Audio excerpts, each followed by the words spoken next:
क्या आपने कभी सोचा है कि आज की जदीद साइंस जिस मल्टीवर्स, वार्म होल्स और टाइम ट्रेवल की थ्योरीज में उलझी हुई है, इसका सुराग हमें 1400 साल पहले ही दिया जा चुका है। क्या ये मुमकिन है कि हजरत जुल्करनैन का सफर सिर्फ जमीन के नक्शे पर एक आम सफर नहीं था, बल्कि वो वक्त और खला की इन हदों को छू रहा था जहां आज की साइंस पहुंचने की सिर्फ ख्वाहिश कर सकती है। याजूज माजूज की वो दीवार जिसे हजारों सालों से लोग सैटेलाइट्स और नक्शों में ढूंढ रहे हैं और नाकाम हैं। क्या हो अगर वो दीवार इस दुनिया में मौजूद ही ना हो? क्या हो अगर वो दीवार किसी और डायमेंशन, किसी और बूथ का दरवाजा बंद किए हुए हो?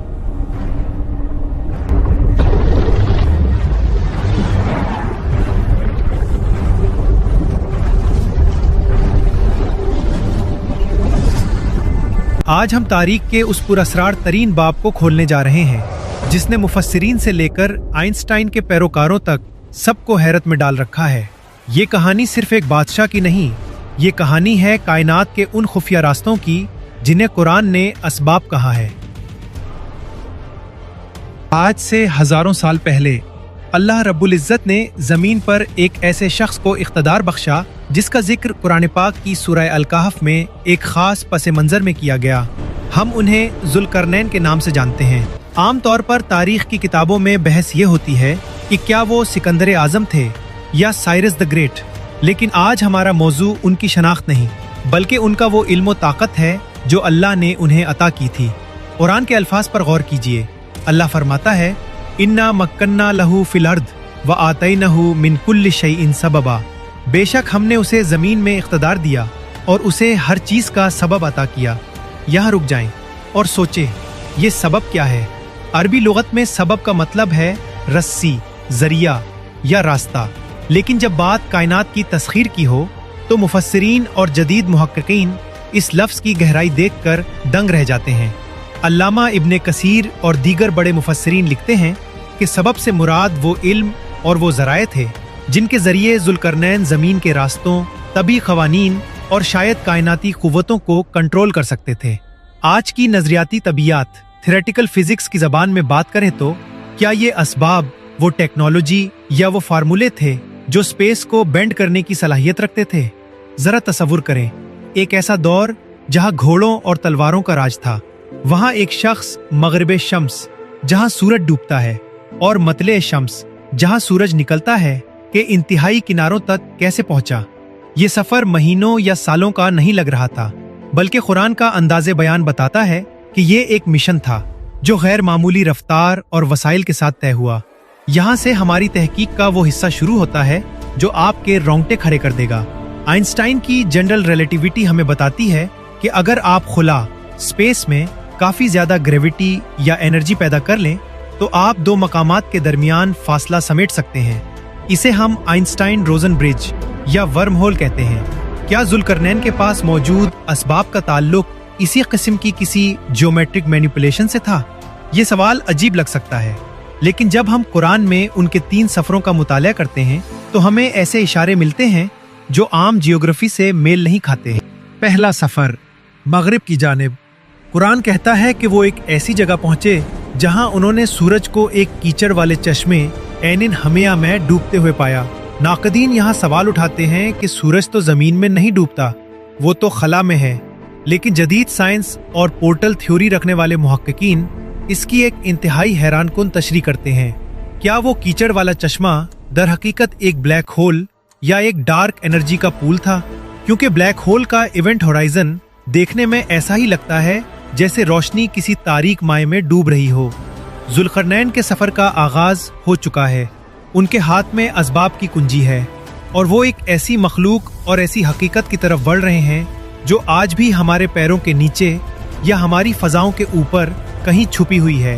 कुरान फरमाता है, फत्तबा सबबा, बस वो एक राह के पीछे चले। हम और आप जब मगरिब की तरफ देखते हैं तो हमें उफुक, होराइजन नजर आता है, लेकिन जुल्करनैन जिस मकाम पर पहुंचे कुरान ने उसका नक्शा कुछ और ही खींचा है। हत्ता इज़ा बलगा मगरिब अश-शम्स वजदहा तग़रुबु फी ऐनिन हमिया। यहाँ तक कि जब वो सूरज डूबने की जगह पहुंचे तो उन्होंने उसे एक सियाह कीचड़ वाले या गर्म चश्मे में डूबते हुए पाया। यहाँ आकर बड़े बड़े दिमाग रुक जाते हैं।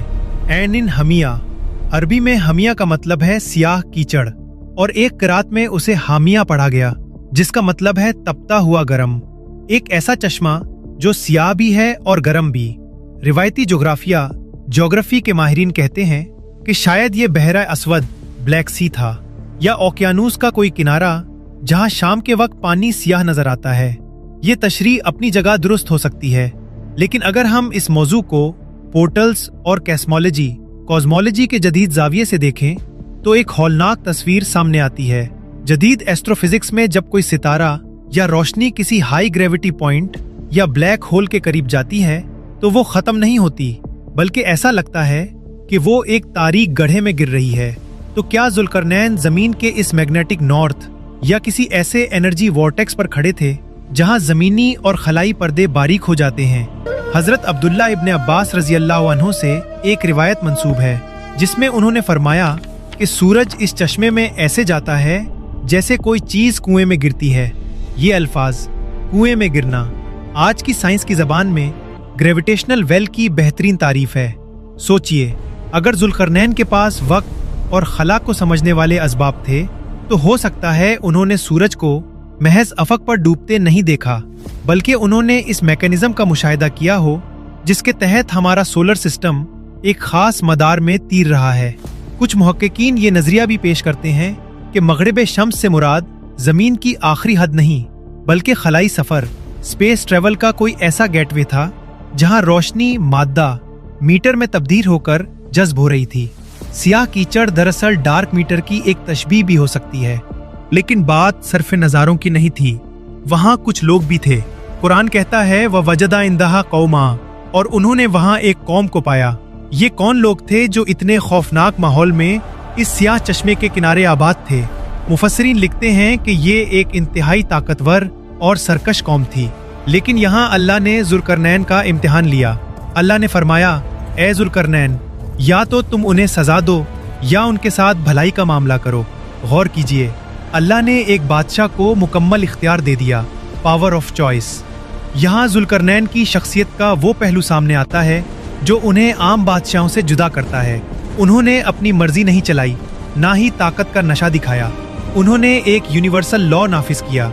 उन्होंने कहा, जो जुल्म करेगा हम उसे सजा देंगे, और जो ईमान लाएगा और नेक अमल करेगा उसके लिए बेहतरीन बदला है। ये मुकालमा बताता है कि जुल्करनैन सिर्फ एक सय्याह या जंगजू नहीं थे, वो एक निज़ाम सिस्टम लेकर चल रहे थे। वो जिस पोर्टल या जिस खित्ते में दाखिल हुए थे वहां उन्होंने अनारशी खत्म करके अदल कायम किया। ये कौम जो शायद इस तारीक चश्मे की रेडिएशन या असरात की वजह से आम इंसानों से मुख्तलिफ हो सकती थी, जुल्करनैन ने उन्हें मुसख्खर किया। लेकिन मगरिब का ये सफर तो सिर्फ शुरुआत थी, असल हैरत तो अभी बाकी थी। जब मगरिब का मिशन मुकम्मल हुआ तो जुल्करनैन रुके नहीं।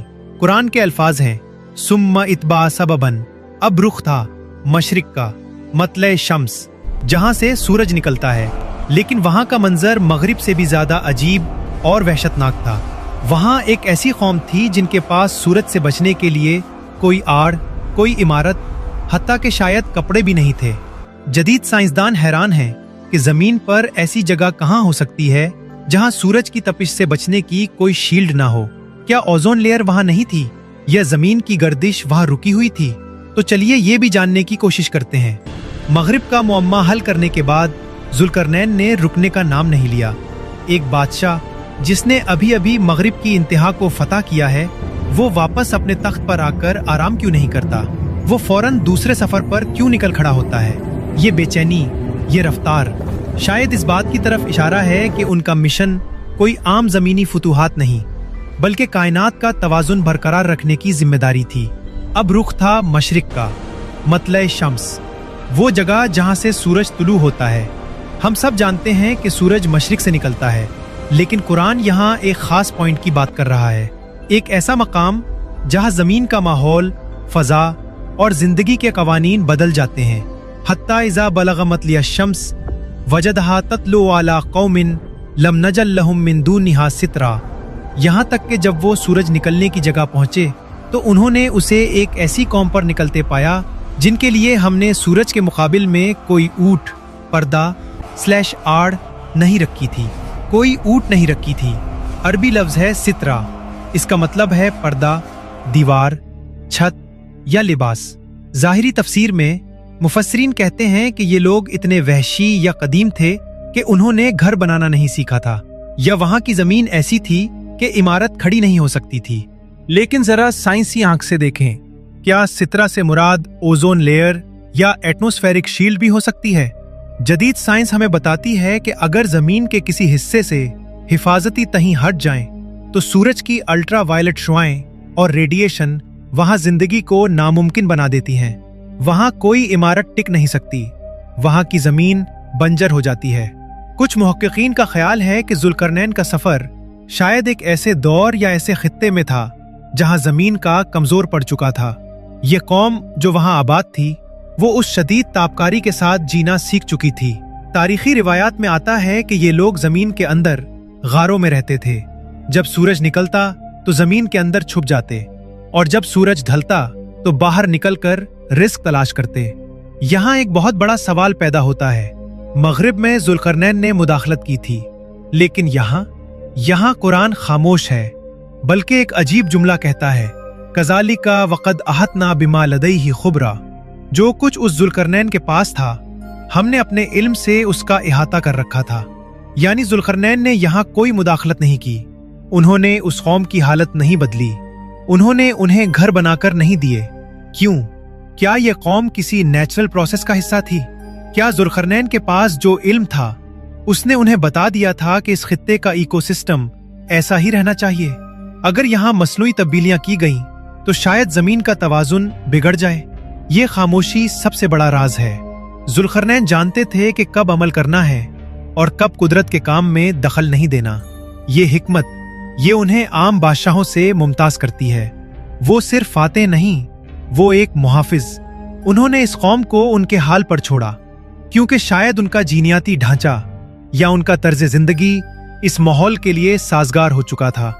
ये एक बहुत बड़ा साइंसी इशारा है कि हर माहौल के लिए अल्लाह ने मखलूक को मुवाफिक बनाया है। मशरिक और मगरिब के ये दो सफर, ये दो इंतहाएं थीं। एक तरफ तारीकी में डूबता सूरज, दूसरी तरफ आग बरसाता सूरज।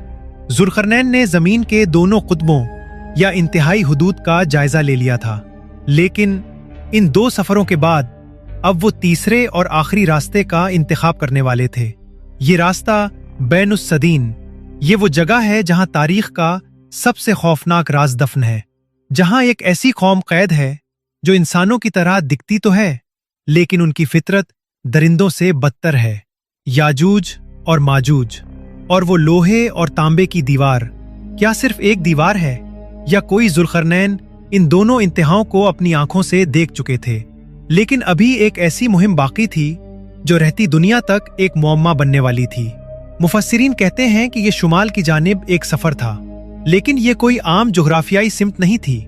जुल्करनैन एक ऐसी सिमत में निकल पड़े जहां जमीन के दो अजीम पहाड़ी सिलसिले आपस में मिलते थे। हत्ता इज़ा बलगा बैनस सदैन, जब वो दो पहाड़ों के दरमियान पहुंचे। बैनुस सदीन, दो दीवारें या दो पहाड़। नक्शे पर यह जगह कहाँ है? यहाँ एक लफ्ज है जो हमारी सोच के जाविये बदल देता है, सद। अरबी में सद सिर्फ पहाड़ को नहीं, बल्कि ऐसी रुकावट को कहते हैं जो दो चीजों को एक दूसरे से जुदा कर दे। जदीद पैरेलल यूनिवर्स के नजरियात के मुताबिक हमारी दुनिया के साथ साथ कुछ ऐसी डायमेंशंस मौजूद हो सकती हैं जो एक बारीक पर्दे या बैरियर के जरिए हमसे अलग हैं। जुल्करनैन जब वहां पहुंचे तो उन्हें एक ऐसी कौम मिली जिसके बारे में कुरान कहता है, ला यकादून यफ़क़हून क़ौला, वो बात समझने की सलाहियत ही नहीं रखते थे। जरा गौर कीजिए, क्या उनकी जबान अलग थी या उनकी जहनी सतह इंसानी शऊर से मुख्तलिफ थी? तारीखी रिवायात बताती हैं कि ये लोग इंतहाई खौफजदा थे, जैसे किसी दरिंदे के साए में जी रहे हों।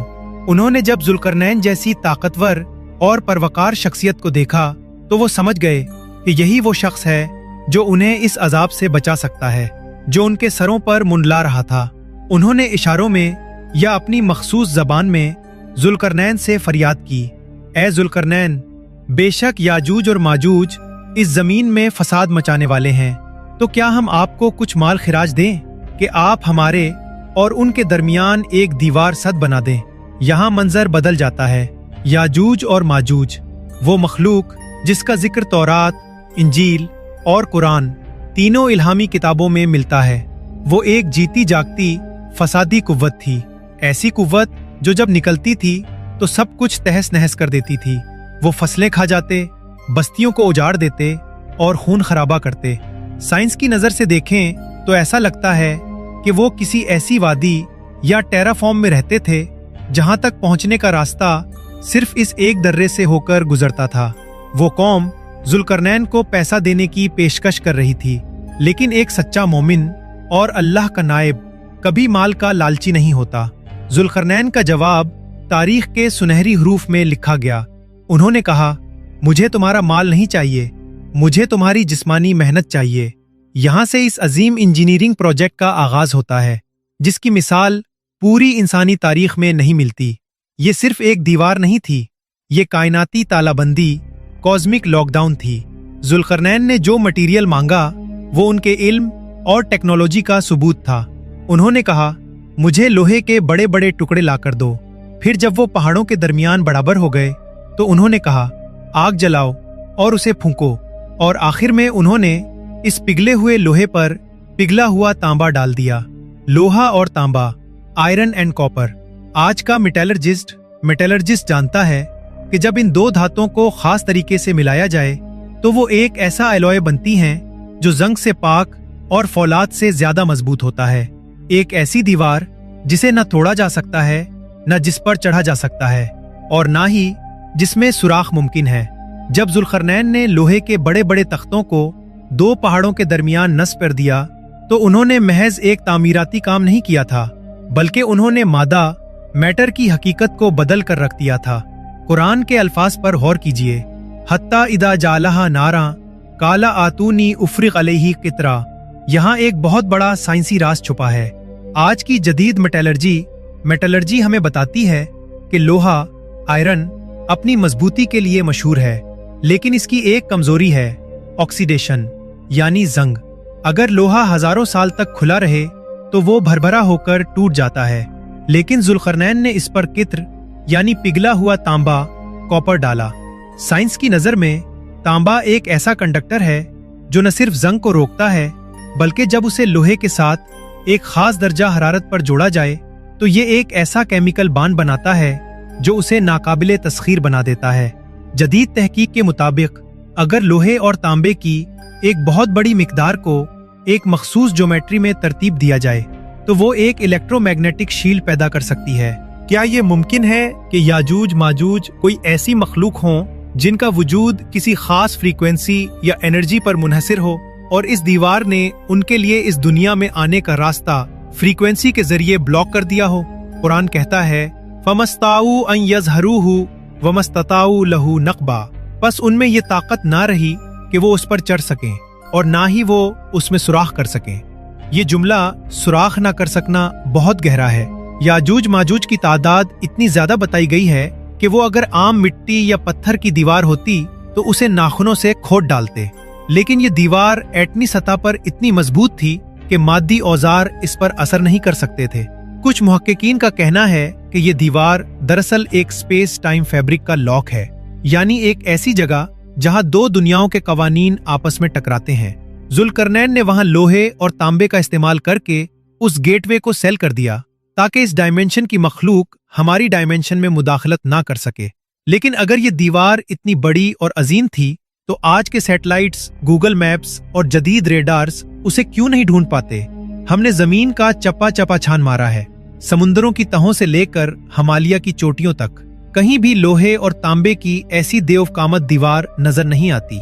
क्या अल्लाह ने इस दीवार पर कोई ऐसी पर्दापोशी कर दी है कि इंसानी टेक्नोलॉजी उसे डिटेक्ट नहीं कर सकती जब तक कि वो मुकर्ररा वक्त ना आ जाए? जुल्करनैन ने दीवार मुकम्मल करने के बाद एक तारीखी जुमला कहा था, काला हादा रहमतुम मिर रब्बी। उसने कहा, ये मेरे रब की रहमत है, यानी ये दीवार कोई इंसानी कमाल नहीं बल्कि अल्लाह की वो रहमत है जिसने इंसानियत को एक हौलनाक तबाही से बचा रखा है। लेकिन इस रहमत की एक मियाद है, फैजा जा अवादु रब्बी जा लहू दक्का। फिर जब मेरे रब का वादा आएगा तो वो उसे रेजा रेजा कर देगा। ये दो नाम याजूज और माजूज सदियों से इंसानी तारीख में खौफ की अलामत बने। कुरान और अहादीस में इनका तस्करा किसी आम दुश्मन की तरह नहीं बल्कि एक सैलाब की तरह किया गया है। रसूलुल्लाह सल्लल्लाहु अलैहि वसल्लम ने फरमाया, याजूज माजूज की नस्ल हजरत आदम अलैहिस्सलाम से है, यानी वो इंसान ही है, लेकिन वो ऐसे इंसान हैं जिनकी जिबिल्लत में सिर्फ फसाद और तबाही है। जदीद जीनियात की नजर से देखें तो क्या ये मुमकिन हो सकता है कि ये इंसानों का कोई ऐसा ग्रोह हो जो हजारों सालों से एक अलग माहौल में रहने की वजह से बिल्कुल मुख्तलिफ हो चुका हो। कुछ मुहक्किकीन का ख्याल है याजूज माजूज दरअसल अंदरूनी जमीन या किसी मुतवाजी डायमेंशन में महसूर है। कुरान में उनके लिए लफ्ज यनसिलूना इस्तेमाल हुआ है, जिसका मतलब है तेजी से ढलकना या दौड़ना। वहुम मिन कुल्ली हदबिन यनसिलूना, और वो हर बुलंदी से तेजी से उतर रहे होंगे। ये जुमला उनकी कसरत और उनकी वहशियाना रफ्तार की तरफ इशारा करता है। अब जरा इस पोर्टल थ्योरी पर गौर करें। अगर वो जमीन के किसी दूर दराज कोने में कैद होते तो आज के ड्रोन्स और हाई रेजोल्यूशन सैटेलाइट्स उन्हें देख लेते, लेकिन वो हमें नजर नहीं आते। जिस तरह रेडियो की एक खास लहर पर आपको एक स्टेशन सुनाई देता है और दूसरी लहर पर दूसरा, बिल्कुल इसी तरह क्या याजूज माजूज की दुनिया हमारी दुनिया के ऊपर ही मौजूद है, लेकिन उनका वाइब्रेशनल रेट हमसे मुख्तलिफ है। जुल्करनैन ने इस दीवार के जरिए उनके मादी वजूद को हमारी डायमेंशन में आने से रोक दिया। हदीस नबवी सल्लल्लाहु अलैहि वसल्लम के मुताबिक वो हर रोज इस दीवार को चाटते या खोदते हैं। वो सारा दिन मेहनत करते हैं और जब दीवार इतनी बारीक रह जाती है कि दूसरी तरफ की रोशनी नजर आने लगे तो उनका सरदार कहता है, बाकी कल खोदेंगे। लेकिन जब वो अगले दिन आते हैं तो अल्लाह इस दीवार को पहले से भी ज्यादा मजबूत कर देता है। ये अमल हजारों सालों से जारी है। साइंसी नुक्ता नजर से देखें तो ये सेल्फ हीलिंग मटेरियल या नीनो टेक्नोलॉजी की इंतहा मालूम होती है। एक ऐसी धात जो खुद को दोबारा जोड़ने की सलाहियत रखती हो, या फिर ये वक्त का वो चक्कर है जिसमें वो मखलूक फंसी हुई है जब तक के अल्लाह का हुक्म नहीं आ जाता। रसूलुल्लाह सल्लल्लाहु अलैहि वसल्लम ने फरमाया, जिस दिन उनका सरदार कहेगा इंशाअल्लाह, उस दिन वो दीवार में सुराख करने में कामयाब हो जाएंगे। ये इंशाअल्लाह कहना इस बात की अलामत है कि वो मखलूक भी खालिक कायनात के वजूद से वाकिफ है, लेकिन उनकी फितरत बदलना मुमकिन नहीं। उनकी तादाद इतनी ज्यादा होगी कि जब उनका पहला ग्रोह बहरा तबरिया से गुजरेगा तो उसका सारा पानी पी जाएगा, और जब आखिरी ग्रोह वहां पहुंचेगा तो कहेगा, यहाँ कभी पानी हुआ करता था। ये महज प्यास नहीं है, ये कायनात के वसाइल को हड़प कर जाने वाली एक भूखी मशीन की मानिंद होंगे। वो पोर्टल जब खुलेगा तो वो जमीन पर किसी आफत की तरह नहीं बल्कि एक एग्जिस्टेंशियल थ्रेट बनकर उतरेंगे। लेकिन यहाँ एक सवाल पैदा होता है कि अगर वो इंसान हैं तो वो खाते क्या हैं, और वो इतने हजार सालों से जिंदा कैसे हैं, और क्या वहाँ वक्त हमारी तरह नहीं गुजरता? मुहक्किकीन और मुफस्सिरीन ने सदियों से इस मकाम को तलाश करने की कोशिश की है। कुछ लोग कहते हैं कि ये दीवार कोहे काफ या कफकाज में है, जो बहरे असवद और बहरे खजर के दरमियान वाक़े है। यहाँ वाकई एक कदीम दुर्रा मौजूद है जिसे दारियाल पास कहा जाता है, और वहाँ लोहे की बाकियात भी मिली हैं।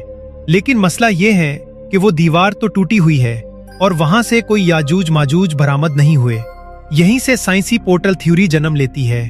अगर हम मिसाल के लिए ही ये फर्ज कर लें कि जुल्करनैन ने वो दीवार किसी मादी पहाड़ पर नहीं बल्कि एक स्पेस टाइम सिंगुलैरिटी पर बनाई थी, तो इसकी लोकेशन का तस्वुर ही बदल जाता है।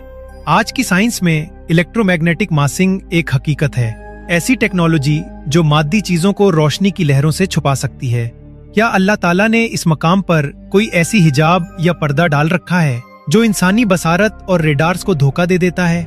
कुरान में एक इशारा मिलता है, हत्ता इज़ा फुतिहत याजूज व माजूज, यहाँ तक कि जब याजूज माजूज खोल दिए जाएंगे। यहाँ दीवार गिरने से ज्यादा रास्ता खुलने का मफहूम वाज़े होता है, जैसे कोई दरवाजा या गेटवे मुकफ्फल हो। कुछ जदीद नजरियात के मुताबिक ये दीवार इंटरकटिका के बर्फीले बर्रे-आज़म में छुपी हो सकती है। इंटरकटिका, जहाँ मीलों लंबी बर्फ की तहों के नीचे ऐसी झीलें और गार दरियाफ्त हुए हैं जो लाखों सालों से दुनिया से कटे हुए हैं, जैसे मुहिम जुओं के पुरअसरार डायरी बयानात, जिनमें उन्होंने कुतब के पार एक हरी भरी दुनिया और नामालूम उड़ने वाली चीजों का जिक्र किया। क्या वो इसी पोर्टल की तरफ इशारा कर रहे थे? एक और नजरिया हॉलो अर्थ का है। अगर जमीन के अंदर एक और दुनिया आबाद है तो कुतब शुमाली वो मकाम हो सकता है जहां से दाखिला मुमकिन है। जुल्करनैन का तीसरा सफर शुमाल की जानिब था, लेकिन एक और खतरनाक साइंसी हकीकत भी है। हमारे कुतुब शुमाली की बर्फ तेजी से पिघल रही है। साइंसदान परेशान हैं कि बर्फ के नीचे दबे हुए कदीम वायरस और बैक्टीरिया जाग सकते हैं। लेकिन क्या हो अगर इस बर्फ के नीचे वो लोहे की दीवार हो और बर्फ का पिघलना इस सेल को कमजोर कर रहा हो? ये सुराख मादी भी हो सकता है और डायमेंशनल भी। याजूज माजूज की सबसे बड़ी सिफत कुरान ने क्या बताई? फसादुन फिल अर्द। वो वसाइल को हड़प करने वाली मखलूक है। वो जहां से गुजरती है जिंदगी के निशान मिटा देती है। आज की दुनिया में इंडस्ट्रियलाइजेशन और कैपिटलिज्म की वो शक्ल जो अंधाधुंध कुदरती वसाइल को खत्म कर रही है, क्या वो इसी याजूजी फितरत का अक्स नहीं? लेकिन बात इससे कहीं गहरी है। कुछ मुहक्किकीन का ख्याल है कि याजूज माजूज का फितना 2 मरहलों पर मुश्तमिल है। एक उनका फिक्री खुरूज और दूसरा उनका जिस्मानी खुरूज। आइए अब एक साइंसी मुअम्मा देखते हैं। एक नजरिया है जिसे क्वांटम टनलिंग कहते हैं। इसके तहत एक जर्रा किसी ऐसी दीवार या रुकावट को पार कर सकता है जो बज़ाहिर नाकाबिले उबूर हो। सोचिए, अगर जुल्करनैन की दीवार एक हाई फ्रीक्वेंसी इलेक्ट्रोमैग्नेटिक फील्ड थी, तो आज की दुनिया जो रेडियो व्यूज, माइक्रोव्यूज, 5G और सैटेलाइट सिग्नल से भरी पड़ी है, क्या ये सिग्नल्स इस कदीम हिसार में मुदाखलत नहीं कर रहे? या हम नादानिस्ता तौर पर इस तारीक दुनिया के पोर्टल को एनर्जी फराहम कर रहे हैं? एक और हौलनाक नजरिया जेनेटिक इंजीनियरिंग का है। याजूज माजूज के बारे में रिवायात में आता है कि वो आम इंसानों से मुख्तलिफ, वहशी और कसीर तादाद में होंगे। आज लेबोरेटरीज में जिस तरह हाइब्रिड्स और क्लोनिंग पर काम हो रहा है, क्या इंसान खुद अपने हाथों से ऐसी मसनूई मखलूक तैयार कर रहा है जो याजूज माजूज की तरह बेकाबू होगी? या आर्टिफिशियल इंटेलिजेंस का कोई ऐसा रूप सामने आने वाला है जो मादी वजूद ना रखते हुए भी पूरी दुनिया के निजाम को इसी तरह तहस नहस कर देगा जैसे याजूज माजूज फसलों को चाट जाते थे? कुरान कहता है कि वो हर बुलंदी से तेजी से उतर रहे होंगे। ये बुलंदी पहाड़ों की चोटियां हैं या ये हायर डायमेंशन से हमारी 3D दुनिया में उनका नुजूल? और अगर जुल्करनैन ने पोर्टल बंद किया था तो इसके खुलने का मतलब होगा कायनात के पर्दों का फट जाना। हम एक ऐसे दौर में जी रहे हैं जहां मादी दीवारें अब इतनी अहमियत नहीं रखती जितनी के डिजिटल और एनर्जी दीवारें। तसव्वुर कीजिए, जमीन अचानक लड़जने लगती है। वो पहाड़ जिन्हें हम साकित समझते थे वो मिट्टी के ढेर बनने लगते हैं। और फिर एक ऐसी आवाज गूंजती है जो सदियों से लोहे और तांबे के हिसार में दबी हुई थी।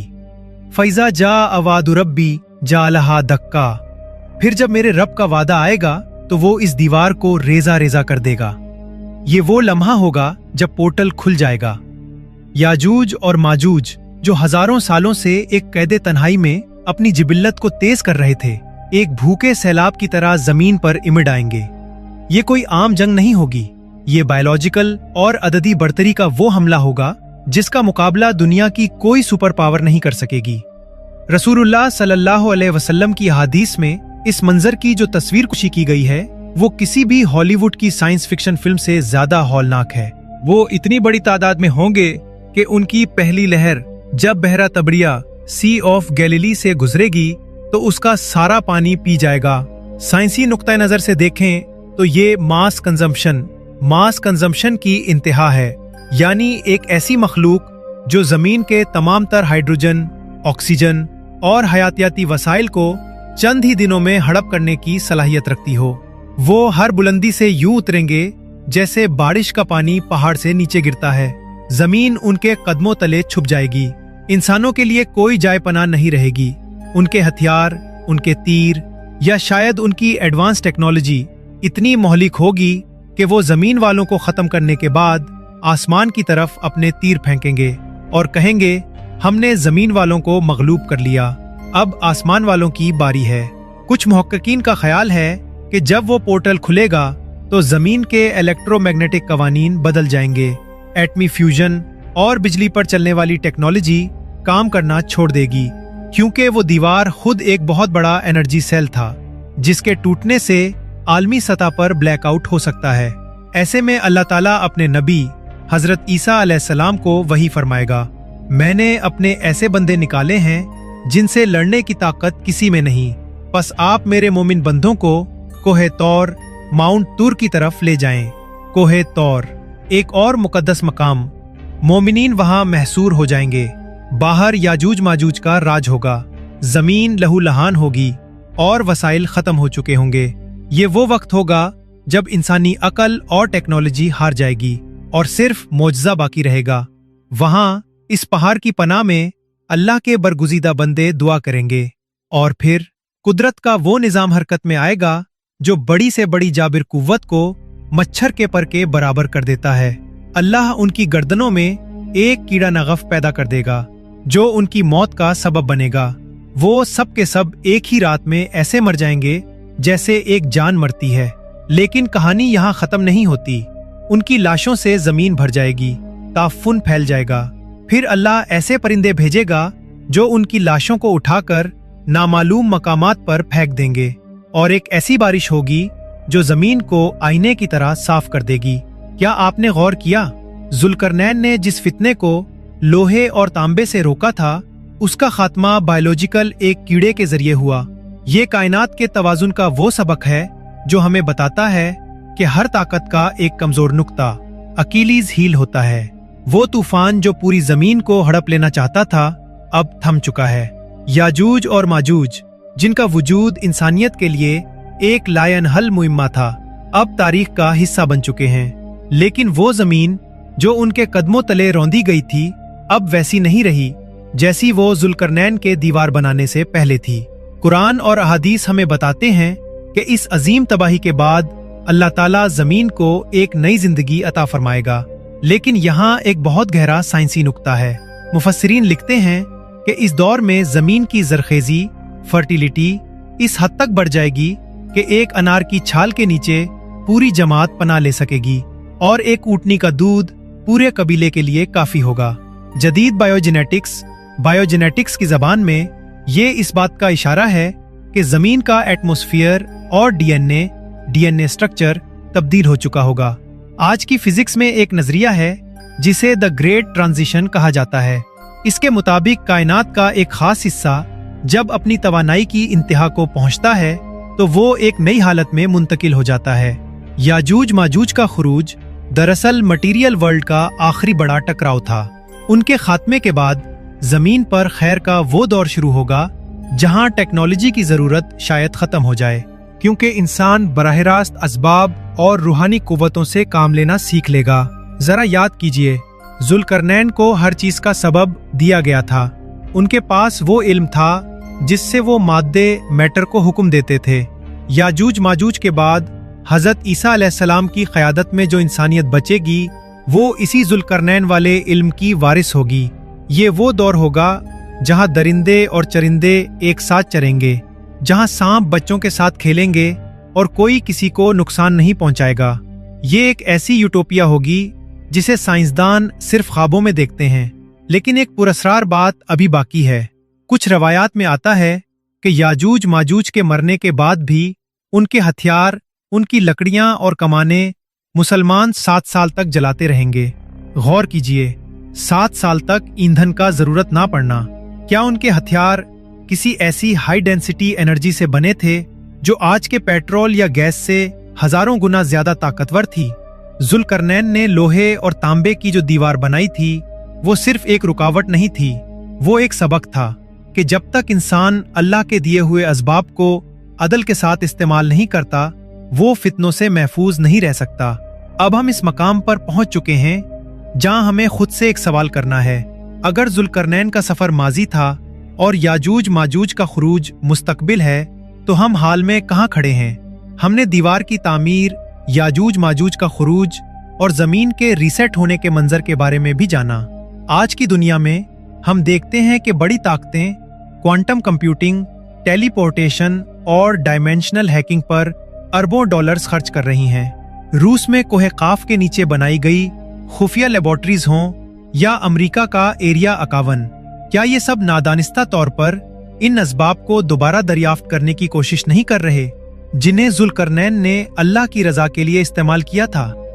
जुल्करनैन के इल्म की बुनियाद 3 चीजों पर थी: तस्खीर मादा, मास्टरी ओवर मैटर, लोहे और तांबे को एटमी सतह पर जोड़ देना; तस्खीर मकान, मास्टरी ओवर स्पेस, जमीन के किनारों तक इतनी तेजी से पहुंचना कि वक्त उनका साथ दे सके; तस्खीर नफ्स, मास्टरी ओवर सेल्फ। इतनी ताकत के बावजूद अल्लाह की बंदगी और अदल को ना छोड़ना। आज का इंसान पहले 2 असबाब तो हासिल करना चाहता है, लेकिन तीसरे सबब यानी तकवा और अदल से आरी है। यही वजह है कि जब आज की साइंस पोर्टल्स खोलने की बात करती है तो वो डरती है कि कहीं वो किसी ऐसी बला को दावत ना दे दे जिसे वो काबू ना कर सके। CERN के साइंसदानों से जब पूछा गया कि वो क्या ढूंढ रहे हैं तो उनमें से कुछ ने एतराफ किया कि वो दूसरी डायमेंशन के दरवाजे पर दस्तक दे रहे हैं। कुछ कदीम रिवायात बताती हैं कि जुल्करनैन ने अपने सफर के दौरान ऐसी किताबें या तख्तियां भी दफन की थीं जिनमें कायनात के आखिरी दौर के रुमूज दर्ज थे। आज की साइंस हमें बताती है कि हम जिस कायनात को देखते हैं वो कल कायनात का सिर्फ 5% है। बाकी 95% डार्क मैटर और डार्क एनर्जी है। एक ऐसी दुनिया जो हमारे सामने है लेकिन नजर नहीं आती। क्वांटम फिजिक्स का ऑब्जर्वर इफेक्ट कहता है कि मादा वैसा ही रद्द-ए-अमल देता है जैसा उसे देखने वाला सोचता है। जुल्करनैन के पास जो असबाब थे वो दरअसल उनके बुलंद रूहानी दर्जे और अल्लाह पर कामिल यकीन का नतीजा थे। उन्होंने मादे को इसलिए मुसख्खर किया क्योंकि वो मादे के गुलाम नहीं थे बल्कि उसके खालिक के ताबे थे। याजूज माजूज का फितना दरअसल मादा परस्ती, मटीरियलिज्म की इंतहा है। एक ऐसी मखलूक जो सिर्फ खाना पीना और तबाह करना जानती है। जब इंसान सिर्फ मादे का होकर रह जाता है तो वो अपने अंदर के याजूज माजूज को आजाद कर देता है। आज हम एक ऐसे दौर में जी रहे हैं जहां मादी दीवारें गिर रही हैं। इंटरनेट ने मालूमात के पोर्टल्स खोल दिए हैं। टेक्नोलॉजी ने फासलों के पोर्टल्स खत्म कर दिए हैं। लेकिन क्या हमने अपने दिल के उस पोर्टल की हिफाजत की है जिसके जरिए नूर इलाही दाखिल होता है? जुल्करनैन ने लोहा और तांबा मुलाया था। लोहा कुव्वत की अलामत है और तांबा हिकमत और लचक की। जब तक ताकत और इल्म के साथ हिकमत और बंदगी नहीं मिलेगी, इंसानियत महफूज नहीं हो सकती।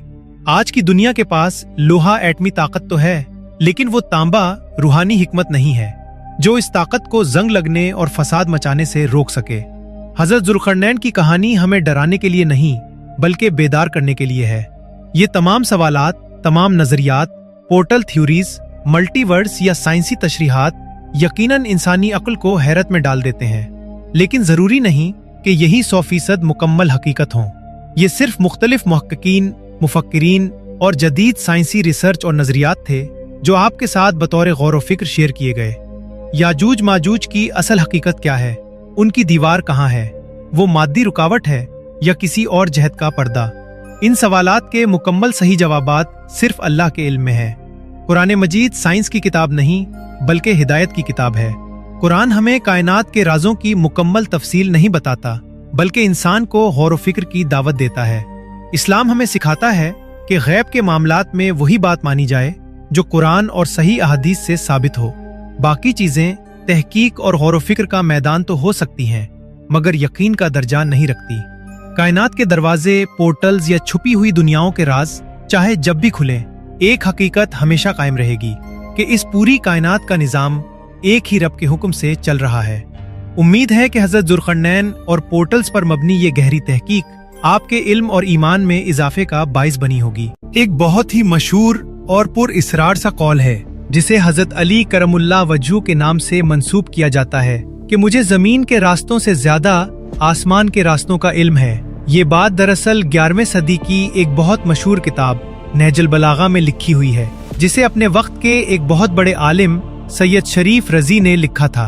और इस किताब में शरीफ रजी ने हजरत अली करमुल्लाह वजहू के तमाम तो नहीं लेकिन कुछ खुतबात और खतूत इकट्ठा किए थे। वो खुतबात जो हजरत अली ने अपनी खिलाफत के दौरान कूफा के एक मस्जिद में दिए थे। इन्हीं खुतबात में से एक खुतबा नंबर 187 में हजरत अली करमुल्लाह वजहू का ये कौल है जो मुकम्मल कुछ इस तरह से है कि ए लोगों, इससे पहले कि वो फितना आ जाए जो महार को भी अपने पैरों के नीचे रोन दे, जो लोगों की अक्लें जायल कर दे। ए लोगों, इससे पहले कि तुम मुझे खो दो, जो सवाल चाहो मुझसे पूछ लो, क्योंकि जमीन के रास्तों से ज्यादा मैं आसमान के रास्ते जानता हूँ। अब बहुत से लोगों ने इस कौल को मुख्तलिफ तरीकों से लिया है। कुछ ने कहा कि हजरत अली आसमानी अहकामात को जमीनी उमूर से ज्यादा जानते थे, तो कुछ ने कहा कि नहीं, ये सिर्फ फिक्र के इल्म की बात हो रही है। कुछ ने तो सिरे से ही इस रिवायत को ही झूठा करार दिया कि ये सब मन घड़त बातें हैं। हज़रत अली ने ऐसा कुछ भी नहीं कहा। जहाँ तक ये बात है कि हज़रत अली करमल्लाह ने ऐसा कुछ नहीं कहा या इस रिवायत में इख्तिलाफ है, तो मेरी दरख्वास्त है कि आप कभी पब्लिक में दावत देने का काम करके देखें, तो आप ऐसे भी लोगों से मिलेंगे जिनके सामने आप कुरान करीम की आयत और बुखारी की अहादीस रखें, तो वो इसमें भी इख्तिलाफ को ढूंढ लेंगे। ये तो फिर भी एक इंसानी किताब में लिखी हुई बात है। लेकिन जहाँ तक ये सवाल है कि क्या हज़रत अली करमल्लाह वजहू ने ये बात आसमानी अहकामात और दुनियावी उमूर के मुताल्लिक कही थी, तो दुनियावी उमूर का इल्म तो उन्हें था ही, क्योंकि आखिर वो एक खलीफा थे। और इस खुतबे में वो ये भी कह रहे हैं कि एक ऐसा फितना आने वाला है जो महार को पैरों तले रोन देगा और अक्लों को जायल कर देगा। इसलिए ये बात कुछ फिट नहीं बैठती कि यहाँ आसमान के रास्तों से मुराद सिर्फ दीन का इल्म है। चलें, तमाम टेक्निकल बहस और इख्तलाफाती बातों को एक साइड पर रखकर अपने टॉपिक की शुरुआत करते हैं, जो हज़रत अली के इल्म और आसमान के रास्तों के मुताल्लिक है। यकीन रखें कि ये वीडियो देखकर आप काफ़ी नया सीखेंगे। हज़रत अली करमल्लाह वजहू के इल्म का मकाम क्या था? याद रखें कि हज़रत अली उन सहाबा में से हैं कि जिन्होंने नबी करीम सल्लल्लाहु अलैहि वसल्लम की जिंदगी में ही पूरा कुरान हिफ्ज कर लिया था। और एक मौके पर हज़रत अली रज़ी अल्लाह ताला अन्हो ने खुद फरमाया था कि मैं कुरान की हर एक आयत के मुताल्लिक बता सकता हूँ कि वो दिन के वक्त नाजिल हुई थी या रात के वक्त, वो पहाड़ पर नाजिल हुई थी या मैदान के अंदर। मैं बता सकता हूँ कि वो आयत कब, कहाँ और किसके हक में नाजिल हुई थी। लिहाजा हज़रत अली करमल्लाह वजहू वो सहाबी है जिनका शुमार तफसीर के आला तरीन उलमा में होता है। और सहाबा में से जो टॉप का इल्म रखने वाले सहाबी थे, उनमें आप और इब्ने अब्बास रज़ी अल्लाह ताला अन्हो का नाम जरूर शामिल किया जाता है। मैं आपको हज़रत अली के इल्म के एक गवाही के मुताल्लिक बताता हूँ। मसरूक इब्नुल अजदा रज़ी अल्लाह ताला अन्हो ताबाइन में से एक बहुत बड़े स्कॉलर गुजरे हैं। यहाँ पर याद रखें, ताबाई उन्हें कहा जाता है जिन्होंने सहाबा कराम से डायरेक्ट अपना इल्म सीखा हो। और मसरूक बचपन से इल्म हासिल करने के बहुत ही शौकीन स्टूडेंट था। इमाम शाफई रहमतुल्लाह अलैह कहते हैं कि मैंने मसरूक से ज्यादा इल्म का शौकीन बच्चा और कोई भी नहीं देखा। उम्मुल मोमिनीन हजरत आयशा रजी अल्लाह ताला अन्हा ने उन्हें अपना बेटा बनाया हुआ था। आप उन्हें अपना बेटा कहा करती थीं। और मसरूक कहते हैं कि इल्म हासिल करने की खातिर मैंने तमाम असहाबे रसूल से इल्म सीखा है और देखा है कि इल्म की इंतहा 6 लोगों तक जा पहुंचती है, यानी कि तमाम सहाबा में से टॉप का इल्म उन 6 लोगों के पास है। हजरत अली, हजरत उमर, हजरत अब्दुल्ला इब्ने मसूद, मुआज बिन जबल, जैद इब्ने साबित और हजरत अबू दरदा रजी अल्लाह अन्हुम अजमाइन। फिर मसरूक कहते हैं कि जब मैंने उन 6 के इल्म को आपस में कंपेयर किया तो देखा कि उन 6 में से भी 2 का इल्म अपनी इंतहा तक पहुंच जाता है, एक हजरत अली और दूसरे इब्ने मसूद रजी अल्लाह ताला अन्हो। अब एक सवाल है कि आखिर हजरत अली करमल्लाह वजहू के पास इतना इल्म आया कहाँ से? इसकी एक वजह थी नबी करीम सल्लल्लाहु अलैहि वसल्लम की आपके लिए की गई दुआ। जी हाँ, 2 सहाबी ऐसे हैं जिनके इल्म के लिए नबी करीम सल्लल्लाहु अलैहि वसल्लम ने बजाते खुद दुआ की थी। एक अब्दुल्ला इब्ने अब्बास और दूसरे हजरत अली करमुल्लाह वजहू। अब्दुल्ला इब्ने अब्बास का नाम आपने अक्सर सुना होगा और आपने नोटिस किया होगा कि उनका इल्म भी जमीन और आसमान की बातें करता है और उन्हीं की तरह हजरत अली का इल्म भी आसमान के रास्तों की बातें करता है। आप अलैहिस्सलातु वस्सलाम की वो दुआ किया थी 9वीं सदी की एक बहुत बड़ी किताब अत-तबक़ातुल कुबरा में है कि नबी करीम सल्लल्लाहु अलैहि वसल्लम हजरत अली करमल्लाह वजहू को यमन की तरफ भेजने लगे तो आपने अर्ज किया कि या रसूल अल्लाह, आप मुझे एक ऐसी जगह भेज रहे हैं जहाँ एक बड़ी पुरानी और बहुत सीनियर कौम रहती है, जबकि मैं तो ये भी नहीं जानता कि फैसला करते कैसे हैं। या रसूल अल्लाह, मुझे खदशा है कि कहीं वहाँ जाकर वहाँ अपॉइंट होने का मैं हक अदा न कर सकूं। और तब नबी करीम सल्लल्लाहु अलैहि वसल्लम ने आपके सीने पर हाथ फेरा और अल्लाह से दुआ की कि ए अल्लाह, अली के दिल को हिदायत दे और उसकी जबान को साबित कर दे। और उसके बाद हजरत अली कहते हैं कि कसम है उस जात की जिसने दाने को जमीन से निकाला कि उसके बाद सारी जिंदगी फैसला करने में मुझे कभी कोई मुश्किल नहीं हुई। और इसी वाक़े के बाद फिर उन्होंने ये बात की थी कि कोई आयत ऐसी नहीं उतरी जिसके मुतल्लिक मैं ना जानता हूँ कि वो दिन को नाजिल हुई या रात को वो पहाड़ पर नाजिल हुई या मैदान में। और इसी वाक़े के बाद मदीना मुनव्वरा में इल्मुल कज़ा के सबसे बड़े आलिम हज़रत अली इब्न अबी तालिब ही समझे जाते थे। कज़ा यानी कि फैसले करने का इल्म, और इसी कज़ा से फिर लफ्ज़ काजी निकला। और आपके उस कमाल के पीछे वो क्या चीज़ थी? नबी करीम सल्लल्लाहु अलैहि वसल्लम की दुआ, जो आपने अली और इब्न अब्बास रज़ी अल्लाह ताला अन्हुमा अजमईन दोनों के इल्म के लिए अल्लाह से मांगी थी। फिर देखिए कि आगे चलकर इन दोनों असहाब को क्या टाइटल्स मिले।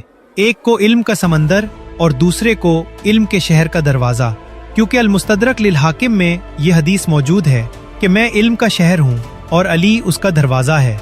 लिहाजा हज़रत अली करमल्लाह वजहू के इल्म में शक करना हमें ज़ेब नहीं देता। और अब आते हैं उनके इस कौल की तरफ कि मुझे ज़मीन के रास्तों से ज़्यादा आसमान के रास्तों का इल्म है।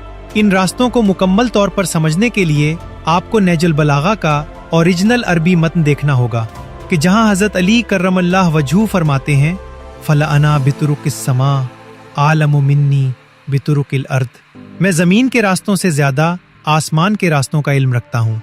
अब तुरुक क्या होता है? ये लफ्ज़ इसी किरात के साथ कुरान पाक में भी आया है।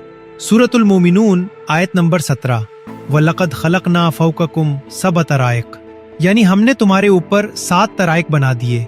अब जनरली उर्दू में इस लफ्ज़ तराइक का तर्जुमा आसमान किया जाता है कि हमने तुम्हारे ऊपर 7 आसमान बना दिए, मगर आसमान के लिए तो अल्लाह ताला ने कुरान पाक में जगह ब जगह बड़ा ही एक स्पेसिफिक सा लफ्ज़ समा और समात का इस्तेमाल किया है। मसलन सूरत नूह, अलम तरौ कैफ़ खलक़ल्लाह सबअ समाततिन तिबाका, यानी कैसे अल्लाह ने एक दूसरे के ऊपर 7 आसमान बना दिए।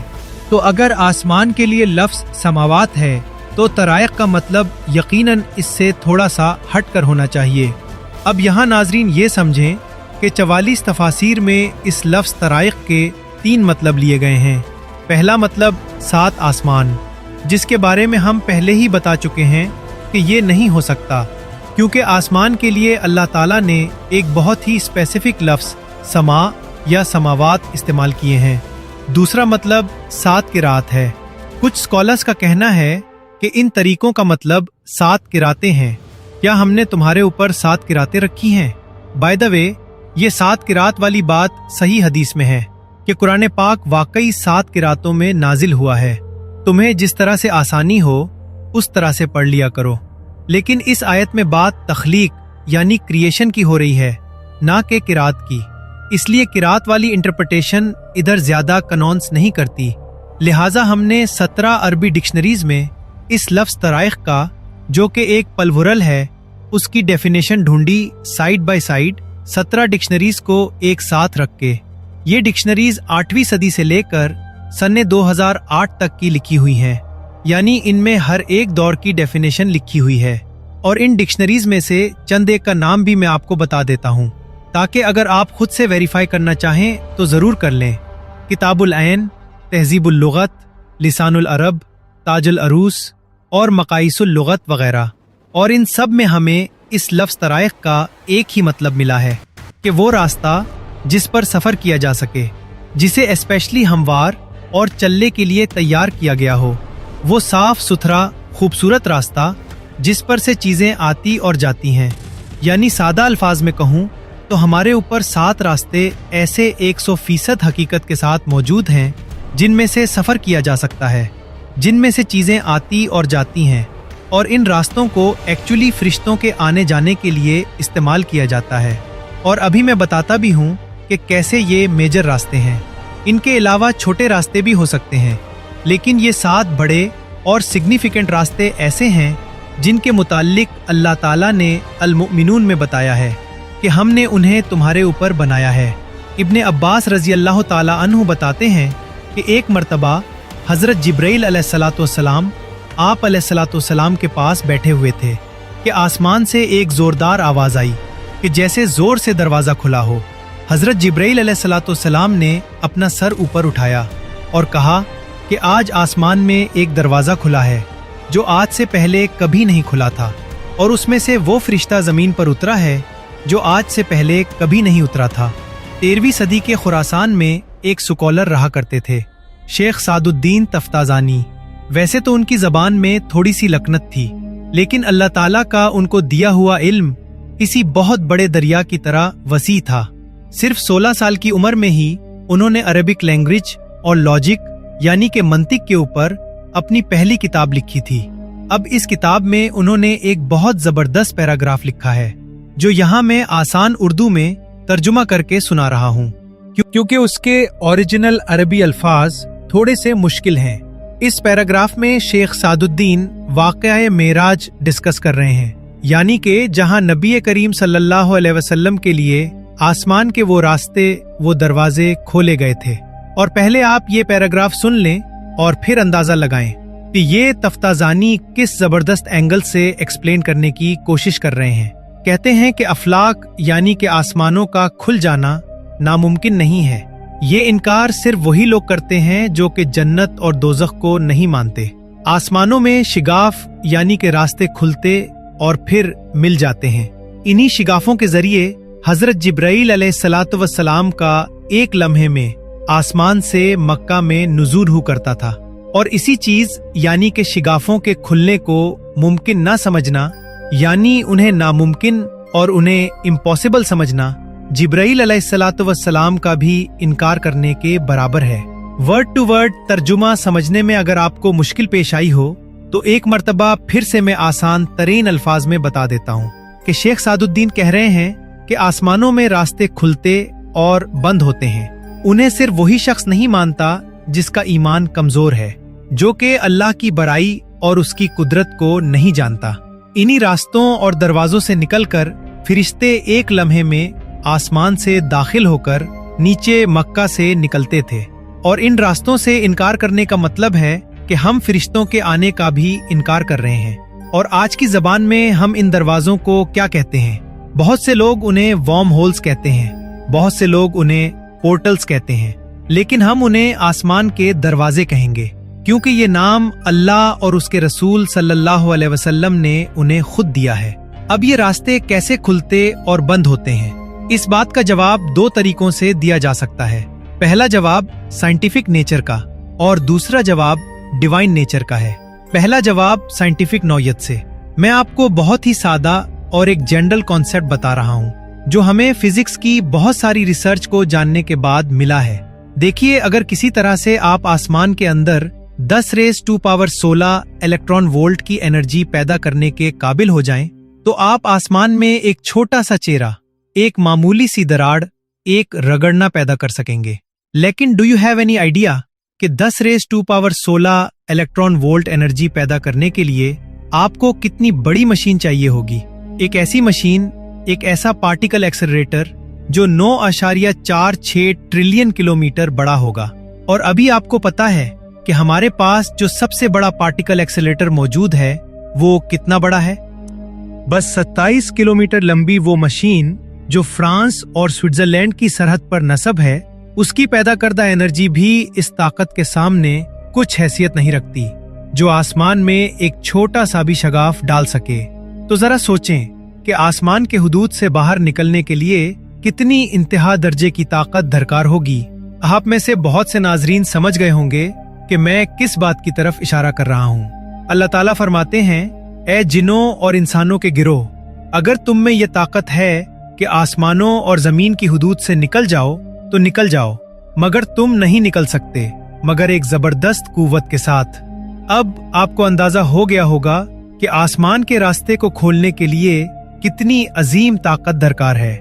9.46 ट्रिलियन किलोमीटर लंबी मशीन बनाकर और उससे 10 की ताकत 16 इलेक्ट्रॉनिक वोल्ट्स की तवानाई पैदा करके भी आप आसमान में सिर्फ एक मामूली सा शगाफ ही डाल सकते हैं, इससे ज्यादा कुछ नहीं। क्योंकि इस रास्ते को खोलने और इस्तेमाल करने के लिए ऐसी ताकत और कुव्वत चाहिए जिसका इंसान तसव्वुर भी नहीं कर सकता। और उसके फौरन बाद वाली आयत में आता है कि तुम पर आग के शोले और धुआं छोड़ा जाएगा, और वो भी इस कदर ताकतवर होगा कि तुम इसका मुकाबला नहीं कर सकोगे। इसीलिए जामे तिर्मिजी में रिवायत आती है कि कोई फरिश्ता भी आसमान से जमीन की तरफ नहीं उतर सकता जब तक वो ये ना कहे ला हौला वला कुव्वतिन इल्ला बिल्लाह, यानी कोई ताकत और कुव्वत नहीं मगर अल्लाह की दी हुई। सुभान अल्लाह, अल्लाहु अकबर। यही वो इलाही वजाहत है जो इन रास्तों को खोल सकती है। एक और अहम चीज जिसका जिक्र इन रास्तों के हवाले से जरूरी है वो है ब्लैक होल्स। मैं जानता हूं कि आप में से बहुत से नाजरीन ब्लैक होल के नाम से वाकिफ हैं। उन्हें बिल्कुल सिफर से यहाँ बयान करना सिर्फ वक्त का ज़या होगा, लेकिन हमें ये भी समझने की जरूरत है कि हमारी ये वीडियो छोटे बच्चों से लेकर 60 साल के बुजुर्ग तक देखते हैं और हर कोई इससे वाकिफ नहीं होता। इसलिए मुझे मुख्तसर तौर पर ब्लैक होल के तस्वुर को बयान करना होगा। सादा अल्फाज में ब्लैक होल्स हमारी कायनात में मौजूद अंधेरे कुएं की मानिंद होते हैं, एक निहायत ताकतवर इंतहाई तारीक मकाम जिसके अंदर क्या है ये बात कोई नहीं जानता। इनके अंदर पूरे के पूरे सितारे, मुकम्मल दुनियाएं, बल्कि पूरी की पूरी कहकशाएं तक गिर जाती हैं, लेकिन वो कहाँ जाती हैं ये बात आज तक किसी को मालूम नहीं। हमारा कोई प्रोब, कोई खलाई जहाज, कोई सैटेलाइट आज तक किसी ब्लैक होल के अंदर दाखिल नहीं हो सका। हमने उसे बराह रास्त देखा भी नहीं, सिवाय एक मर्तबा के सन 2019 में। आपको याद होगा कि इस वक्त ये खबर बहुत मशहूर हुई थी कि दुनिया भर के टेलीस्कोप्स को मिलाकर एक साथ कैलिब्रेट किया गया और नासा ने दूसरी कहकशां M78 के मरकज में मौजूद एक ब्लैक होल की तस्वीर हासिल की थी। इसके अलावा हमें ब्लैक होल के बारे में ज्यादा कुछ मालूम नहीं। अगर हम किसी ब्लैक होल को देख भी लें तो वो हमें एक सियाह अंधेरे गोल शिगाफ की तरह नजर आएगा जिसके अंदर कुछ दिखाई नहीं देता, और हमें ये भी मालूम नहीं कि इसमें दाखिल होकर चीजें कहाँ चली जाती हैं। इसीलिए मेरी जाती समझ जो मैंने फल्कियात और एस्ट्रोफिजिक्स के कई लेक्चर्स पढ़ने के बाद कायम की है, ये है कि अगर ब्लैक होल किसी किस्म के रास्ते हैं भी, अगर ये हमें कहीं लेकर जाते हैं भी, तब भी ब्लैक होल और आसमान के रास्तों यानी तराइत में बहुत बड़ा फर्क है। ये दोनों एक ही चीज नहीं है। अगर ब्लैक होल में कोई रास्ता है तो इस पर जाना एक रोलेट व्हील में दाखिल होने जैसा होगा। यकीनन आप सब ने गेमिंग जोन में वो पहिया देखा होगा जो घूमता रहता है और कोई शख्स इस पर एक डाइस फेंकता है और किसी को मालूम नहीं होता कि वो डाइस पहिए के किस खाने में जाकर रुकेगा। मेरी थ्योरी ये है कि अगर ब्लैक होल वाकई किसी किस्म का रास्ता है तो इसमें दाखिल होने वाले को भी मालूम नहीं होगा कि वो कहाँ जाकर निकलेगा। पहले तो वो शख्स ब्लैक होल की निहायत शदीद और इंतहाई ताकतवर कशिश सिकल बर्दाश्त ही नहीं कर पाएगा। लेकिन अगर फर्ज कर लिया जाए कि नजरियाती तौर पर कोई शख्स इसमें दाखिल हो भी जाए तो भी ये किसी को मालूम नहीं कि वो कहाँ जाकर निकलेगा। लेकिन तराइक यानी आसमान के रास्ते, ये वो हमवार और मुनव्वर रास्ते हैं जिन पर सफर करने वाले को मालूम होता है कि वो कहाँ जाकर निकलेगा। मिसाल के तौर पर फरिश्ते जो इन रास्तों को इस्तेमाल करते हैं और हमारी कायनात के कैद से निकलकर किसी और आलम में जा पहुंचते हैं। अब ब्लैक होल के हवाले से एक और अहम बात यह है कि ब्लैक होल भी कोई इत्तेफाकी चीज नहीं है। यकीनन ये किसी न किसी किस्म के रास्ते तो हैं जो कहीं न कहीं लेकर जाते हैं, क्योंकि हम ये देख रहे हैं कि इनमें सितारे गिरते हैं, कहकशाएं गिरती हैं, दुनियाएं गिरती हैं और वो कभी वापस नहीं आती। इसका मतलब यही है कि वो ब्लैक होल के रास्ते सफर करके कहीं न कहीं जरूर चली जाती हैं। कहाँ जाती हैं ये हमें मालूम नहीं। लेकिन क्या ब्लैक होल वाकई एक इत्तेफाकी रास्ता है? बिल्कुल नहीं। इसका सवाल ही पैदा नहीं होता, क्योंकि इस कायनात में कोई भी चीज हादसाती या बेमकसद नहीं है। हमारी पूरी कायनात तकरीबन 57 बुनियादी उसूलों और मिकदारों पर कायम है। इन नंबरों को साइंस की जबान में फिजिकल कॉन्स्टेंट्स कहा जाता है। ये वो मुस्तकिल अक़दार हैं जो कभी तब्दील नहीं होती, हमेशा एक जैसी रहती हैं। मिसाल के तौर पर रोशनी की रफ्तार, इलेक्ट्रॉन की खुसूसियात और इलेक्ट्रोमैग्नेटिक फोर्स, ये सब हमेशा एक मुकर्ररा निज़ाम के तहत कायम है। इसी निज़ाम को साइंस में fine tuning of the universe कहा जाता है। इससे हमें ये मालूम होता है कि इस कायनात में ना कोई चीज जरूरत से कम है और ना ही जरूरत से ज्यादा। हर चीज एक खास तवाजुन के साथ रखी गई है। तो क्या ब्लैक होल किसी हादसाती गड्ढे की तरह इस कायनात में पैदा हो गए? हरगिज नहीं। यकीनन इनका भी कोई मकसद है। वो मकसद क्या है? साइंसी तौर पर हम अभी तक इसका मुकम्मल जवाब नहीं दे सके, लेकिन इल्हामी लिटरेचर से हमें कुछ इशारे और नजरियात मिलते हैं जिन पर हम इंशाअल्लाह किसी अलग वीडियो में तफसील से बात करेंगे, जो सिर्फ ब्लैक होल के मौजू के लिए मखसूस होगी। अब वापस आते हैं अपने असल मौजू की तरफ, आसमान के रास्ते। जिन 44 तफासिर का मैंने जिक्र किया, इनमें से एक तफसीर उस्मानी में हजरत अबू हुरैरा रजी अल्लाह ताला अन्हो से एक हदीस नकल की गई है। वो बयान करते हैं कि एक मर्तबा हम सब सहाबा नबी करीम सल्लल्लाहु अलैहि वसल्लम के इर्द गिर्द बैठे हुए थे और आप सल्लल्लाहु अलैहि वसल्लम से गुफ्तगू कर रहे थे कि अचानक आसमान पर बादल आ गए। नबी करीम सल्लल्लाहु अलैहि वसल्लम ने फरमाया, क्या तुम जानते हो कि ये क्या है? अब जरा तसव्वुर करें, क्या सहाबा ने इससे पहले बारिश के बादल कभी नहीं देखे होंगे? यकीनन देखे होंगे, लेकिन इल्म सीखने का इनका शौक देखिए कि उन्होंने जवाब दिया, अल्लाह और उसका रसूल बेहतर जानते हैं। आप सल्लल्लाहु अलैहि वसल्लम ने फरमाया, ये जमीन को सैराब करने वाले बादल हैं। फिर आप सल्लल्लाहु अलैहि वसल्लम ने सवाल फरमाया, इसके ऊपर क्या है? सहाबा ने फिर अर्ज किया, अल्लाह और उसका रसूल बेहतर जानते हैं। आप सल्लल्लाहु अलैहि वसल्लम ने फरमाया, इसके ऊपर एक महफूज छत है और एक बंद मौज है। फिर आप सल्लल्लाहु अलैहि वसल्लम ने बयान फरमाया कि इसके ऊपर पहला आसमान है जिस तक पहुंचने का फासला 500 साल की मसाफत है, फिर इसके ऊपर दूसरा आसमान, फिर तीसरा, यहाँ तक कि आप सल्लल्लाहु अलैहि वसल्लम ने 7 आसमानों का जिक्र फरमाया। इस हदीस के बारे में इमाम तिर्मिजी रहमतुल्लाह अलैह ने फरमाया कि ये गरीब हदीस है। अब यहाँ एक अहम नुक्ता समझना जरूरी है। लफ्ज गरीब को देखकर बहुत से लोग ये समझते हैं कि शायद ये हदीस ज़ईफ है या इसके रावी कमजोर हैं। हालांकि ऐसा हरगिज नहीं है। ये गरीब हमारा उर्दू वाला लफ्ज नहीं है, बल्कि 7वीं सदी की अरबी में गरीब का मतलब होता था अजनबी या गैर मानूस। लिहाजा गरीब हदीस का मतलब ये होता है कि इस हदीस में कुछ ऐसे अल्फाज या तसव्वुरात आए हैं जो सुनने या पढ़ने वाले के लिए नए और अजनबी है और उन्हें मजीद वजाहत की जरूरत है। यानी सादा अल्फाज में इमाम तिर्मिजी रहमतुल्लाह अलैह ये बता रहे हैं कि आसमान में मौजूद महफूज छत और बंद मौज जैसे तसव्वुरात ऐसे अल्फाज हैं जो आम फहम से हट कर हैं और इनकी मजीद तशरीह दरकार है, इनकी मजीद तशरीह की जरूरत है। इसलिए मैं यानी इमाम तिर्मिजी इसे गरीब हदीस कह रहा हूँ।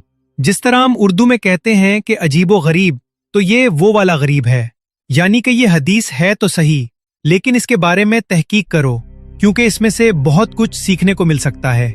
नाउ वी अंडरस्टैंड कि देखें, आज के जमाने में बादलों के ऊपर महफूज छत के कॉन्सेप्ट को समझना कोई ज्यादा मुश्किल नहीं रहा। हमसे ऊपर क्या है? इस वक्त आप अपने घर की छत पर जाएं और आसमान की तरफ देखें तो आपको नजर आएंगे सितारे। लेकिन क्या आपको पता है कि आप और इन सितारों के दरमियान कितनी ऐसी चीजें हैं जो आपको नजर नहीं आ रहे? और इन्हीं चीजों में से एक बहुत ही महफूज छत है जो कि इन सितारों और सूरज से आने वाली कातिल शुआओं की रेस से आपको महफूज रखे हुए है।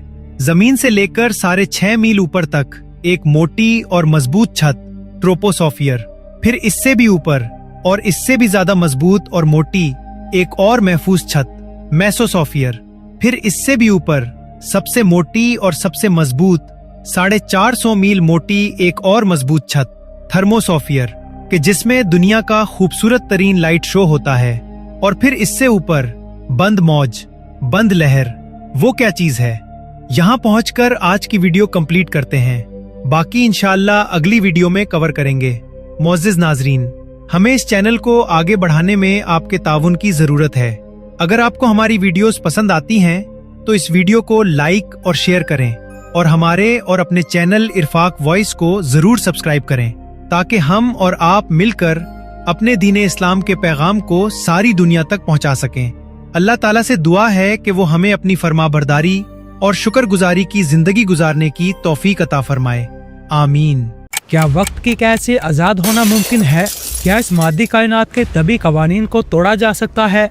जरा तसव्वुर करें कि एक ऐसा इंसान जो हजारों साल कबल भी मौजूद था, जिसने तारीख के सबसे बड़े वाकयात को अपनी आंखों से देखा और जो शायद आज भी इस कायनात के किसी नामालूम गोशे में जिंदा है, क्या ये महज एक अफसाना है या एक ऐसी हकीकत जिस तक हमारी साइंस और अकल की रसाई ताहाल मुमकिन नहीं हो सकती? जदीद साइंस आज टाइम डायलेशन, हाई डायमेंशंस और क्वांटम फिजिक्स के पेचीदा नजरियात पर बात करती है। साइंसदान ये मानने लगे हैं कि वक्त एक लकीर की तरह सीधा नहीं चलता, बल्कि ये मुड़ सकता है और कायनात में ऐसे मुकामात हो सकते हैं जहाँ वक्त की रफ्तार मुख्तलिफ हो।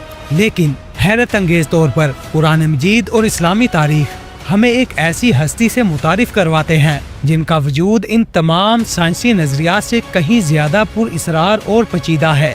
एक ऐसा शख्स जिसका इल्म किताबों से नहीं बल्कि बराह रास्त खाल के कायनात की तरफ से अता किया गया था। بات ہو رہی ہے اس ہستی کے بارے میں جنہیں عرف عام میں خضر کہا جاتا ہے۔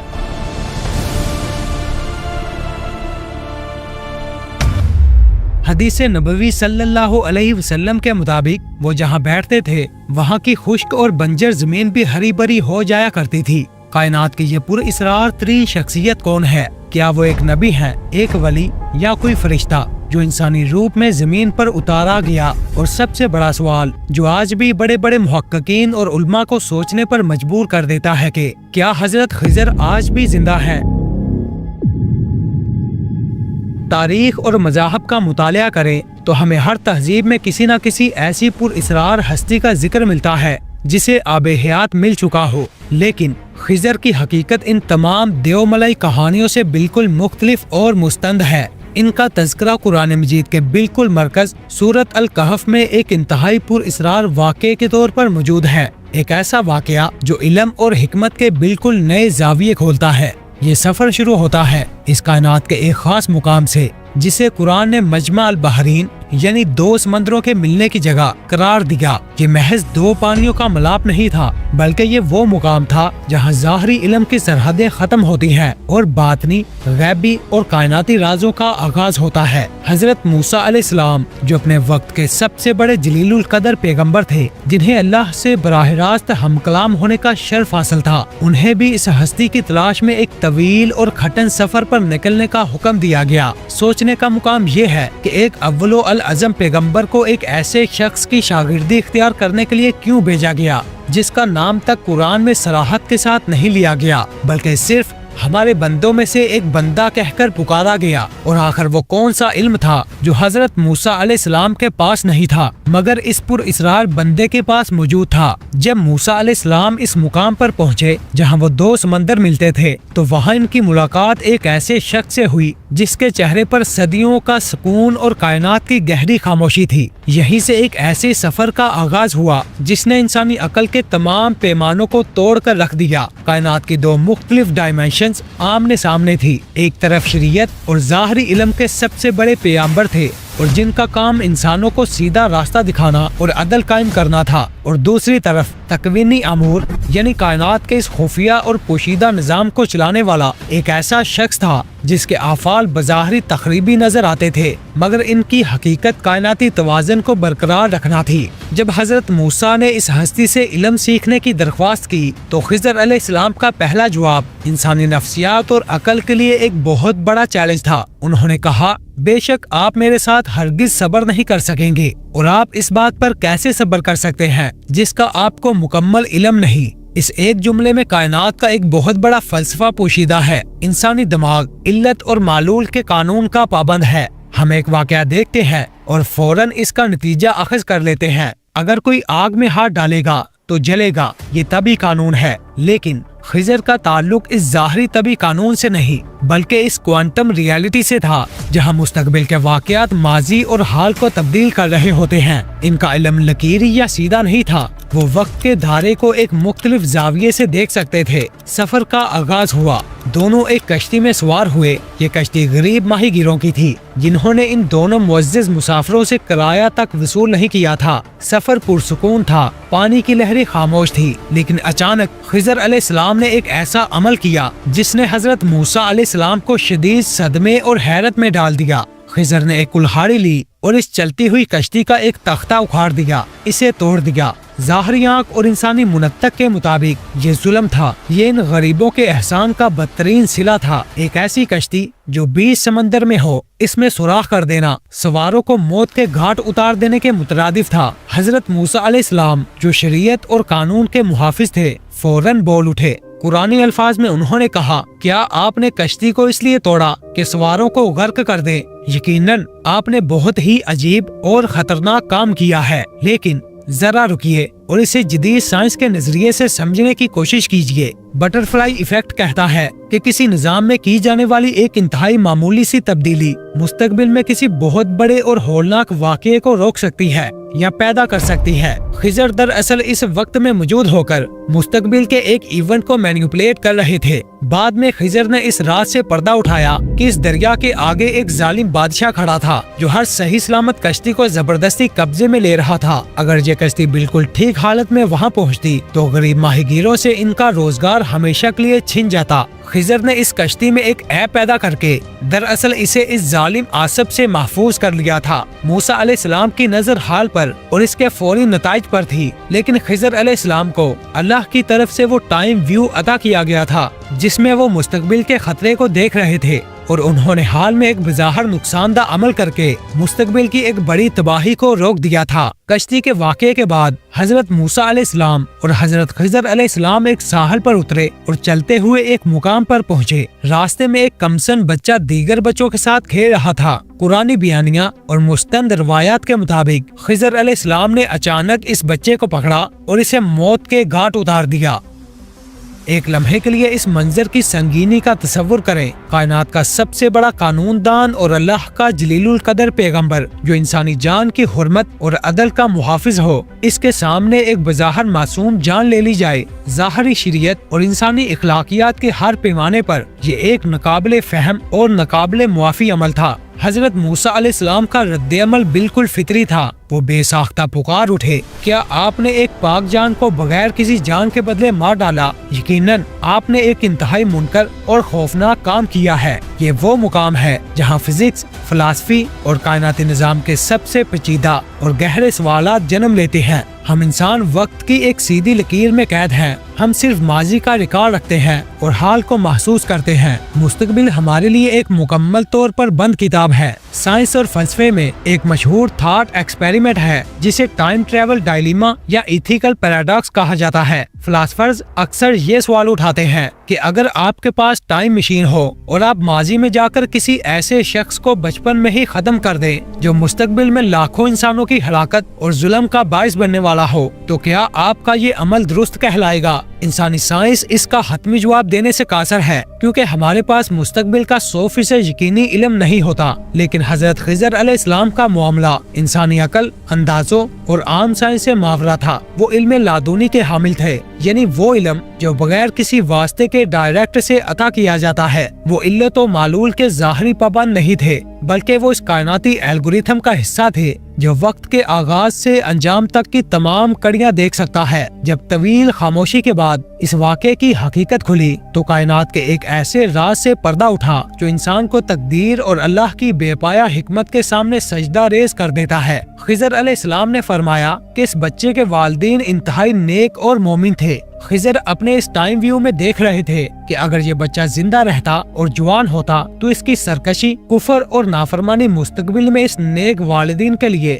نہ صرف دنیاوی ذلت اور عذاب کا باعث بنتی، بلکہ ان کی محبت کا فائدہ اٹھا کر یہ انہیں بھی کفر اور تباہی کے اندھیروں میں دھکیل دیتی۔ خضر علیہ السلام نے اس بچے کی جان لے کر اللہ کے حکم سے دراصل اس ٹائم لائن کو ہی منقطع کر دیا جو مستقبل میں ایک بہت بڑی روحانی اور خاندانی تباہی کا سبب بننے والی تھی، اور اس کے بدلے تکوینی نظام کے تحت اللہ نے ان والدین کو ایک ایسی پاکیزہ، رحم دل اور فرمانبردار اولاد عطا کرنے کا فیصلہ کر رکھا تھا جو ان کی آنکھوں کی ٹھنڈک اور ان کے لیے رحمت کا باعث بنتی۔ یہ واقعہ انسانیت کو ایک بہت گہرا سبق دیتا ہے کہ اس مادی کائنات میں ہونے والا ہر نقصان، ہر بظاہر نظر آنے والی ٹریجڈی اور ہر وہ دکھ جو ہماری سمجھ اور منطق سے باہر ہوتا ہے، دراصل کسی بہت بڑے کائناتی ماسٹر پلان کا حصہ ہوتا ہے۔ ہم جو وقت اور مکان کی قید میں ہیں، اس پزل کا صرف ایک چھوٹا سا نامکمل ٹکڑا دیکھتے ہیں، جبکہ کائنات کا خالق پوری اور مکمل تصویر دیکھ رہا ہوتا ہے۔ جو ظاہری آنکھ کو موت اور ظلم نظر آتا ہے، وہ باطنی حقیقت میں ایک نئی زندگی اور بہت بڑے فتنوں سے بچاؤ کی صورت ہوتا ہے۔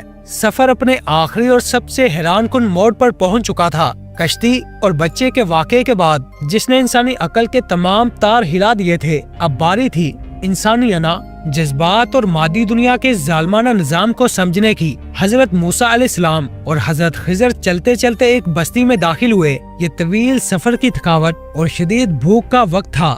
دونوں معزز مسافروں نے بستی والوں سے کھانا طلب کیا، لیکن اس بستی کے لوگ انتہائی بخیل، خود غرض اور بے حس تھے۔ انہوں نے ان دونوں اجنبیوں کو مہمان بنانے اور کھانا دینے سے صاف انکار کر دیا۔ ذرا اس صورتحال پر غور کریں۔ عام انسانی نفسیات کیا کہتی ہیں؟ جب آپ کسی کے پاس ضرورت مند بن کر جائیں اور وہ آپ کو دھتکار دے تو دل میں غصہ اور انتقام کا جذبہ پیدا ہوتا ہے۔ اگر آپ کے پاس طاقت ہو تو آپ اس بستی کو اس بے حسی کی سزا دینا چاہیں گے، لیکن اس کائنات کا تکوینی نظام جسے خضر علیہ السلام آپریٹ کر رہے تھے انسانی جذبات اور انا سے مکمل طور پر آزاد ہے۔ خضر علیہ السلام نے اس بستی میں ایک خستہ حال دیوار دیکھی جو گرنے کے بالکل قریب تھی۔ انہوں نے بغیر کسی شکایت کے، بھوک اور تھکاوٹ کے باوجود اپنے ہاتھوں سے اس دیوار کو دوبارہ تعمیر کر دیا، اسے سیدھا کر کے مضبوط کر دیا۔ حضرت موسیٰ علیہ السلام جو شریعت اور دنیاوی عدل کے پیمانوں پر چیزوں کو پرکھ رہے تھے، ان کے صبر کا پیمانہ لبریز ہو گیا۔ انہوں نے کہا، اگر آپ چاہتے تو اس کام پر ان سے کوئی اجرت ہی لے لیتے تاکہ کم از کم اس بستی میں کھانے کا ہی بندوبست ہو جاتا، جنہوں نے مہمان نوازی کا بنیادی حق تک ادا نہیں کیا۔ یہاں پہنچ کر خضر علیہ السلام نے وہ تاریخی جملہ ادا کیا جو ظاہری علم اور باطنی حکمت کے درمیان جدائی کی لکیر بن گیا۔ یہ میرے اور آپ کے درمیان جدائی کا وقت ہے، لیکن رخصت ہونے سے پہلے انہوں نے اس گرتی ہوئی دیوار اور اس بستی کے پیچھے چھپے ہوئے اس کائناتی راز سے پردہ اٹھایا جس نے آج کی جدید نفسیات اور اسپرچوئل سائنس کو بھی حیرت میں ڈال دیا ہے۔ خضر نے بتایا کہ یہ گرتی ہوئی دیوار اس شہر کے 2 یتیم بچوں کی تھی اور اس دیوار کے نیچے ان کا ایک بہت بڑا خزانہ دفن تھا۔ اگر یہ دیوار اس وقت گر جاتی تو بستی کے لالچی اور بے حس لوگ ان یتیموں کا خزانہ لوٹ لیتے۔ خضر نے اس دیوار کو اس لیے سیدھا کیا تاکہ وہ خزانہ اس وقت تک محفوظ رہے جب تک وہ بچے جوان ہو کر اپنا حق خود سنبھالنے کے قابل نہ ہو جائیں۔ لیکن اس واقعے کا سب سے پر اسرار اور طاقتور حصہ وہ وجہ ہے جو قرآن نے بیان کی، اور ان کا باپ ایک نیک انسان تھا۔ یہاں سائنس اور روحانیت کا ایک انتہائی گہرا سنگم ملتا ہے۔ آج کی جینیٹکس اور ایپی جینیٹکس بتاتی ہے کہ والدین کے اعمال، ان کی عادات اور ان کے صدمات ان کی آنے والی نسلوں کے ڈی این اے پر اثر انداز ہوتے ہیں۔ اسے جنریشنل ٹراما یا جینیٹک میموری کہا جاتا ہے، لیکن قرآنی سائنس اس سے ایک قدم آگے جاتی ہے۔ یہ واقعہ ثابت کرتا ہے کہ صرف جسمانی خصوصیات ہی نہیں بلکہ انسان کی نیکی، اس کی ایمانداری اور اس کی روحانیت کا اثر بھی وقت کے دھارے میں سفر کرتا ہے اور اس کی آنے والی نسلوں کی حفاظت کا باعث بنتا ہے۔ 7ویں آسمان پر بیٹھا کائنات کا رب اس باپ کی نیکی کی وجہ سے ایک ایسے نظام کو حرکت میں لاتا ہے جس کے تحت وقت کے ایک پر اسرار مسافر کو بھیجا جاتا ہے تاکہ وہ بھوکے پیٹ ایک دیوار تعمیر کرے، صرف اس لیے تاکہ ایک نیک انسان کی یتیم اولاد کا رزق محفوظ رہ سکے۔ یہ اس کائنات کا وہ پوشیدہ ریپل ایفیکٹ ہے جسے ہم مادی آنکھوں سے نہیں دیکھ سکتے۔ ہمارے اعمال کبھی ضائع نہیں ہوتے، وہ اس کائنات کے فیبرک میں محفوظ ہو جاتے ہیں اور وقت آنے پر اپنا اثر دکھاتے ہیں۔ ان تینوں واقعات کو بیان کرنے کے بعد حضرت خضر نے ایک ایسا دعویٰ کیا جس نے ان کی شخصیت کے گرد موجود تمام اسرار پر مہر ثابت کر دی۔ انہوں نے کہا، اور میں نے یہ سب اپنے اختیار یا مرضی سے نہیں کیا، یعنی کشتی توڑنا، بچے کی جان لینا اور دیوار بنانا، ان میں سے کوئی بھی خضر کا ذاتی فیصلہ نہیں تھا۔ وہ دراصل اس ڈیوائن الگورتھم کا حصہ تھے، اس کائناتی سسٹم کو نافذ کرنے کا جو انسانی عقل کی حدود سے ماورا ہے۔ موسیٰ علیہ السلام کے ساتھ ان کا سفر تو یہاں ختم ہو گیا، لیکن انسانی تاریخ اور محققین کا اصل سفر یہیں سے شروع ہوتا ہے۔ تاریخ کی کتابیں ایک ایسے چشمے کا ذکر کرتی ہیں جسے آب حیات کہا جاتا ہے، جس کا پانی پینے والا قیامت تک موت سے آزاد ہو جاتا ہے۔ کہا جاتا ہے کہ حضرت خضر نے وہ پانی پی لیا تھا۔ ہر دور کے بادشاہوں، سائنسدانوں اور کیمیا گروں تک نے اس چیز کی تلاش میں اپنی زندگیاں گزار دی، یعنی آب حیات۔ لیکن کیا واقعی اس مادی کائنات میں کوئی ایسا چشمہ موجود بھی ہے جس کا ایک گھونٹ انسان کی بایولوجیکل کلاک کو ہمیشہ کے لیے روک دے؟ جدید سائنس آج ریسرچ کر رہی ہے۔ سائنسدانوں نے دریافت کیا ہے کہ ہمارے ڈی این اے کی سروں پر ٹیلومرز نامی ایک پروٹیکٹیو کیپ ہوتی ہے۔ جب خلیہ تقسیم ہوتا ہے تو یہ ٹیلومرز چھوٹے ہوتے جاتے ہیں اور یہی انسانی بڑھاپے اور موت کی سب سے بڑی وجہ ہے۔ لیکن ذرا رکیے، سائنس نے سمندر کی گہرائیوں میں ایک ایسی جیلی فش بھی دریافت کی ہے جو جب بوڑھی ہوتی ہے تو وہ اپنے خلیات کو دوبارہ ری پروگرام کر کے پھر سے بچپن کی حالت میں لوٹ آتی ہے۔ وہ حیاتیاتی طور پر کبھی نہیں مرتی۔ اگر اس کائنات کا خالق ایک معمولی سی سمندری مخلوق کے اندر ٹیلومرز کو سکڑنے سے روکنے کا میکانزم رکھ سکتا ہے تو وہ اپنی خاص اور برگزیدہ ہستی کے خلیات کو تو ضرور وقت کے اثرات سے آزاد کر سکتا ہے۔ تاریخی اور اسلامی روایات میں ایک انتہائی پر اسرار سفر کا ذکر ملتا ہے جو ایک عظیم بادشاہ ذوالقرنین اور حضرت خضر نے مل کر کیا تھا۔ یہ سفر کسی عام زمین کا نہیں تھا بلکہ یہ لینڈ آف ڈارکنیس کا سفر تھا، ایک ایسا خطہ جہاں سورج کی روشنی نہیں پہنچتی، جو شاید ہماری زمین کا کوئی ایسا کونا تھا جہاں فزکس اور وقت کے عام قوانین کام نہیں کرتے، یا شاید وہ کسی دوسری ڈائمینشن کا راستہ تھا۔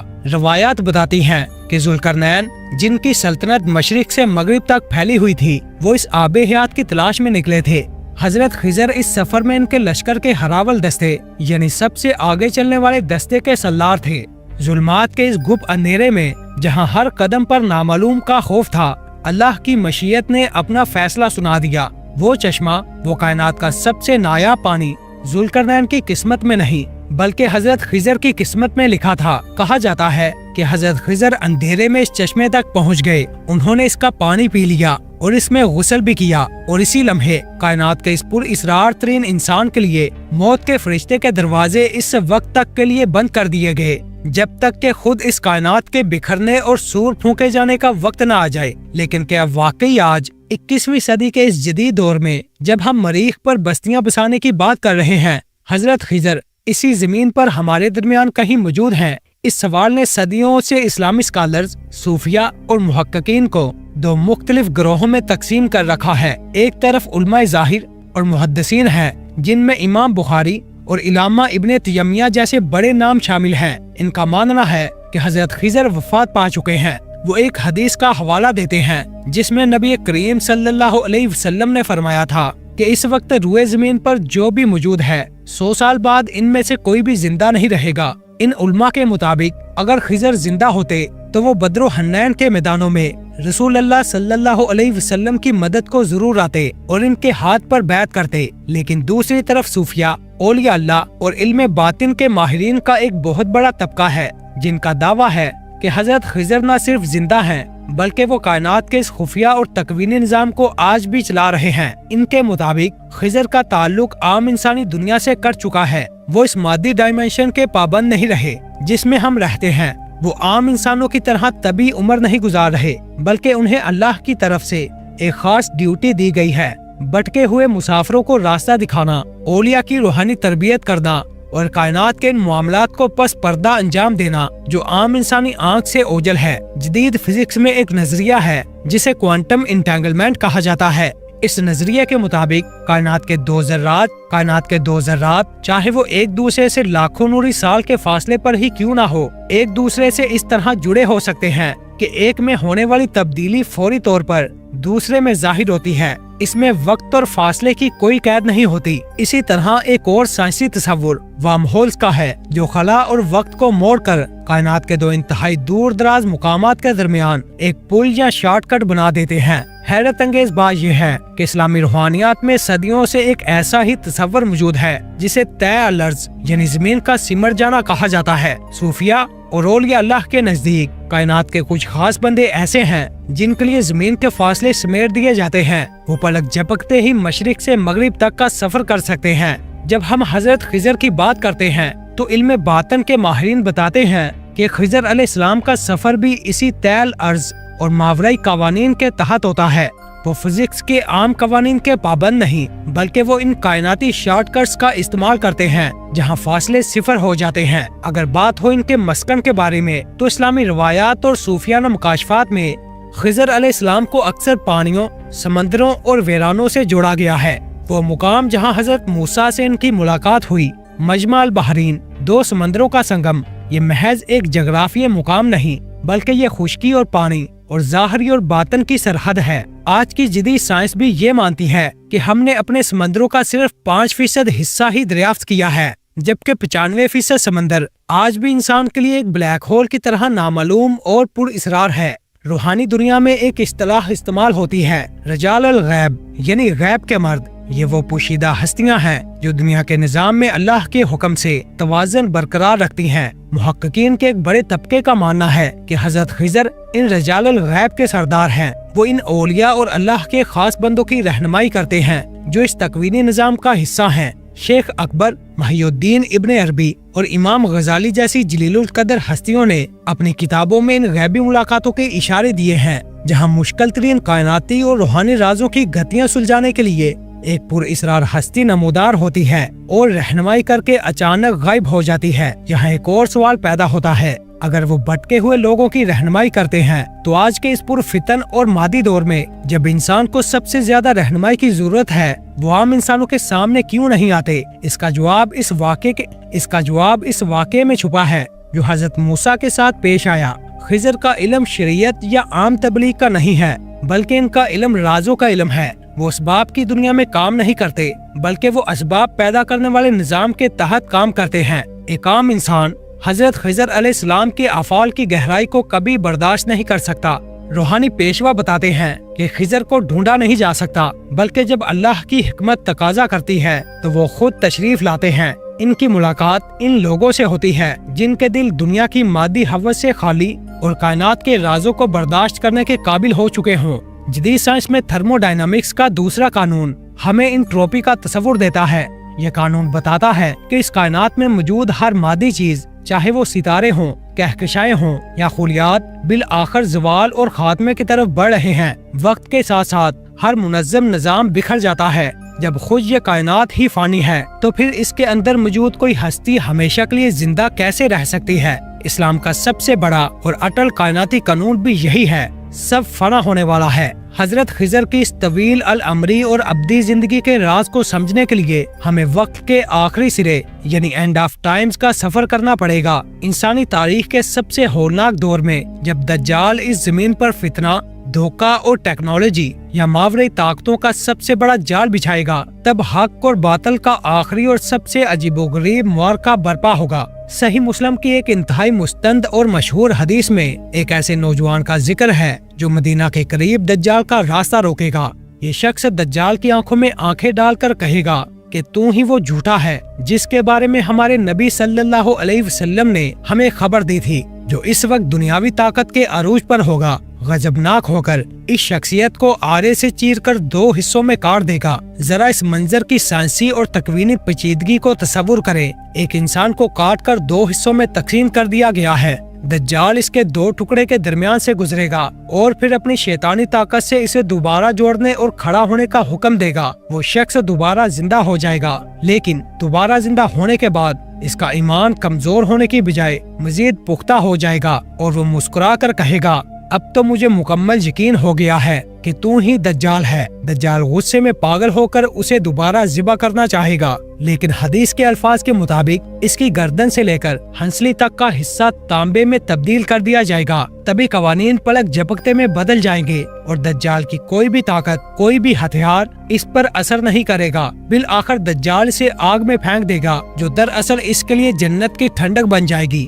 وقت کے بڑے بڑے محدثین اور علماء، جن میں ابو اسحاق اور دیگر کئی شامل ہیں، اس بات کی طرف اشارہ کرتے ہیں کہ کائنات کے قوانین کو چیلنج کرنے والا، موت کی آنکھوں میں آنکھیں ڈال کر مسکرانے والا اور جس کی گردن پر دجال کا ہتھیار بے اثر ہو جائے گا، وہ عام انسان نہیں ہو سکتا۔ ان علماء کے نزدیک دجال کے سامنے کھڑا ہونے والا یہ غیر معمولی شخص کوئی اور نہیں بلکہ حضرت خضر علیہ السلام ہی ہوں گے۔ یہ ان کا آخری اور سب سے بڑا کائناتی مشن ہوگا، جہاں وہ اپنی جان پر کھیل کر انسانیت کے سامنے دجال کے سب سے بڑے دھوکے کو بے نقاب کریں گے۔ جب دجال ہلاک ہو جائے گا، جب حضرت عیسیٰ علیہ السلام کا دور گزر جائے گا اور جب کائنات اپنے حتمی انجام کی طرف بڑھے گی، تو چونکہ حضرت خضر نے آب حیات ضرور پیا ہے، لیکن وہ موت کو ہمیشہ کے لیے شکست نہیں دے سکتے۔ ان کی بایولوجیکل کلاک روکی ضرور گئی ہے مگر ختم نہیں کی گئی۔ جب حضرت اسرافیل علیہ السلام پہلی بار سور پھونکیں گے تو سائنس کی زبان میں یہ ایک ایسی کاسمک ریزوننس یا تباہ کن فریکوینسی ہوگی جو کائنات کے ایک ایک ایٹم، ایک ایک ڈائمنشن اور ہر مادی اور غیر مادی شے کو تار تار کر دے گی۔ زمین اور آسمان لپیٹ دیے جائیں گے۔ اس وقت جب فرشتے، جنات اور انسان سب موت کی وادی میں اتر رہے ہوں گے، تب کائنات کی اس پر اسرار ترین ہستی یعنی حضرت خضر کی زندگی کا وہ طویل ترین باب بھی بند ہو جائے گا۔ وہ آب حیات کا اثر بھی اس ڈیوائن فریکوینسی کے سامنے دم توڑ دے گا اور خضر بھی اپنے خالق کے حضور پیش ہونے کے لیے موت کا ذائقہ چکھیں گے۔ حضرت خضر کا وجود ہمارے لیے ایک بہت بڑا سبق ہے۔ وہ ایک علامت ہے اس بات کی کہ انسان کا علم، اس کی سائنس، اس کی منطق اور اس کی ٹیکنالوجی کے دعوے اس کائنات کے حقیقی رازوں کے سامنے ایک قطرے کی کی بھی حیثیت نہیں رکھتے، ہم صرف وہی دیکھتے ہیں جو ہمیں دکھایا جاتا ہے۔ ہمارے ارد گرد پھیلی اس مادی دنیا کے پردے کے پیچھے ایک ایسا تکوینی اور روحانی نظام چل رہا ہے جو ہر لمحے ہماری تقدیروں اور اس کائنات کے توازن کو برقرار رکھے ہوئے ہیں۔ کیا آپ کبھی کسی اجنبی سے ملے ہیں جس نے اچانک آپ کی کوئی بڑی مشکل حل کر دی ہو اور پھر غائب ہو گیا ہو، یا کبھی کسی ایسے نقصان سے دوچار ہوئے ہیں جو بعد میں آپ کی زندگی کا سب سے بڑا فائدہ ثابت ہوا ہو؟ یاد رکھیے، اس کائنات کا ڈائریکٹر وہ ذات ہے جس کی حکمت میں کوئی سوراخ نہیں۔ شاید اس اندھی مادی دنیا میں آج بھی کہیں نہ کہیں کوئی خضر ہماری گرتی ہوئی دیواروں کو سیدھا کر رہا ہو۔ یہ کائنات وقت اور علم کے پر اسرار سفر کی کہانی تھی۔ اگلی بار جب آپ کسی ناممکن واقعے یا کسی گہرے کائناتی راز کے بارے میں سوچیں تو یاد رکھیے گا کہ علم کی کوئی سرحد نہیں ہوتی۔ اپنے سوالات کو زندہ رکھیے کیونکہ تجسس ہی علم کی پہلی سیڑھی ہے۔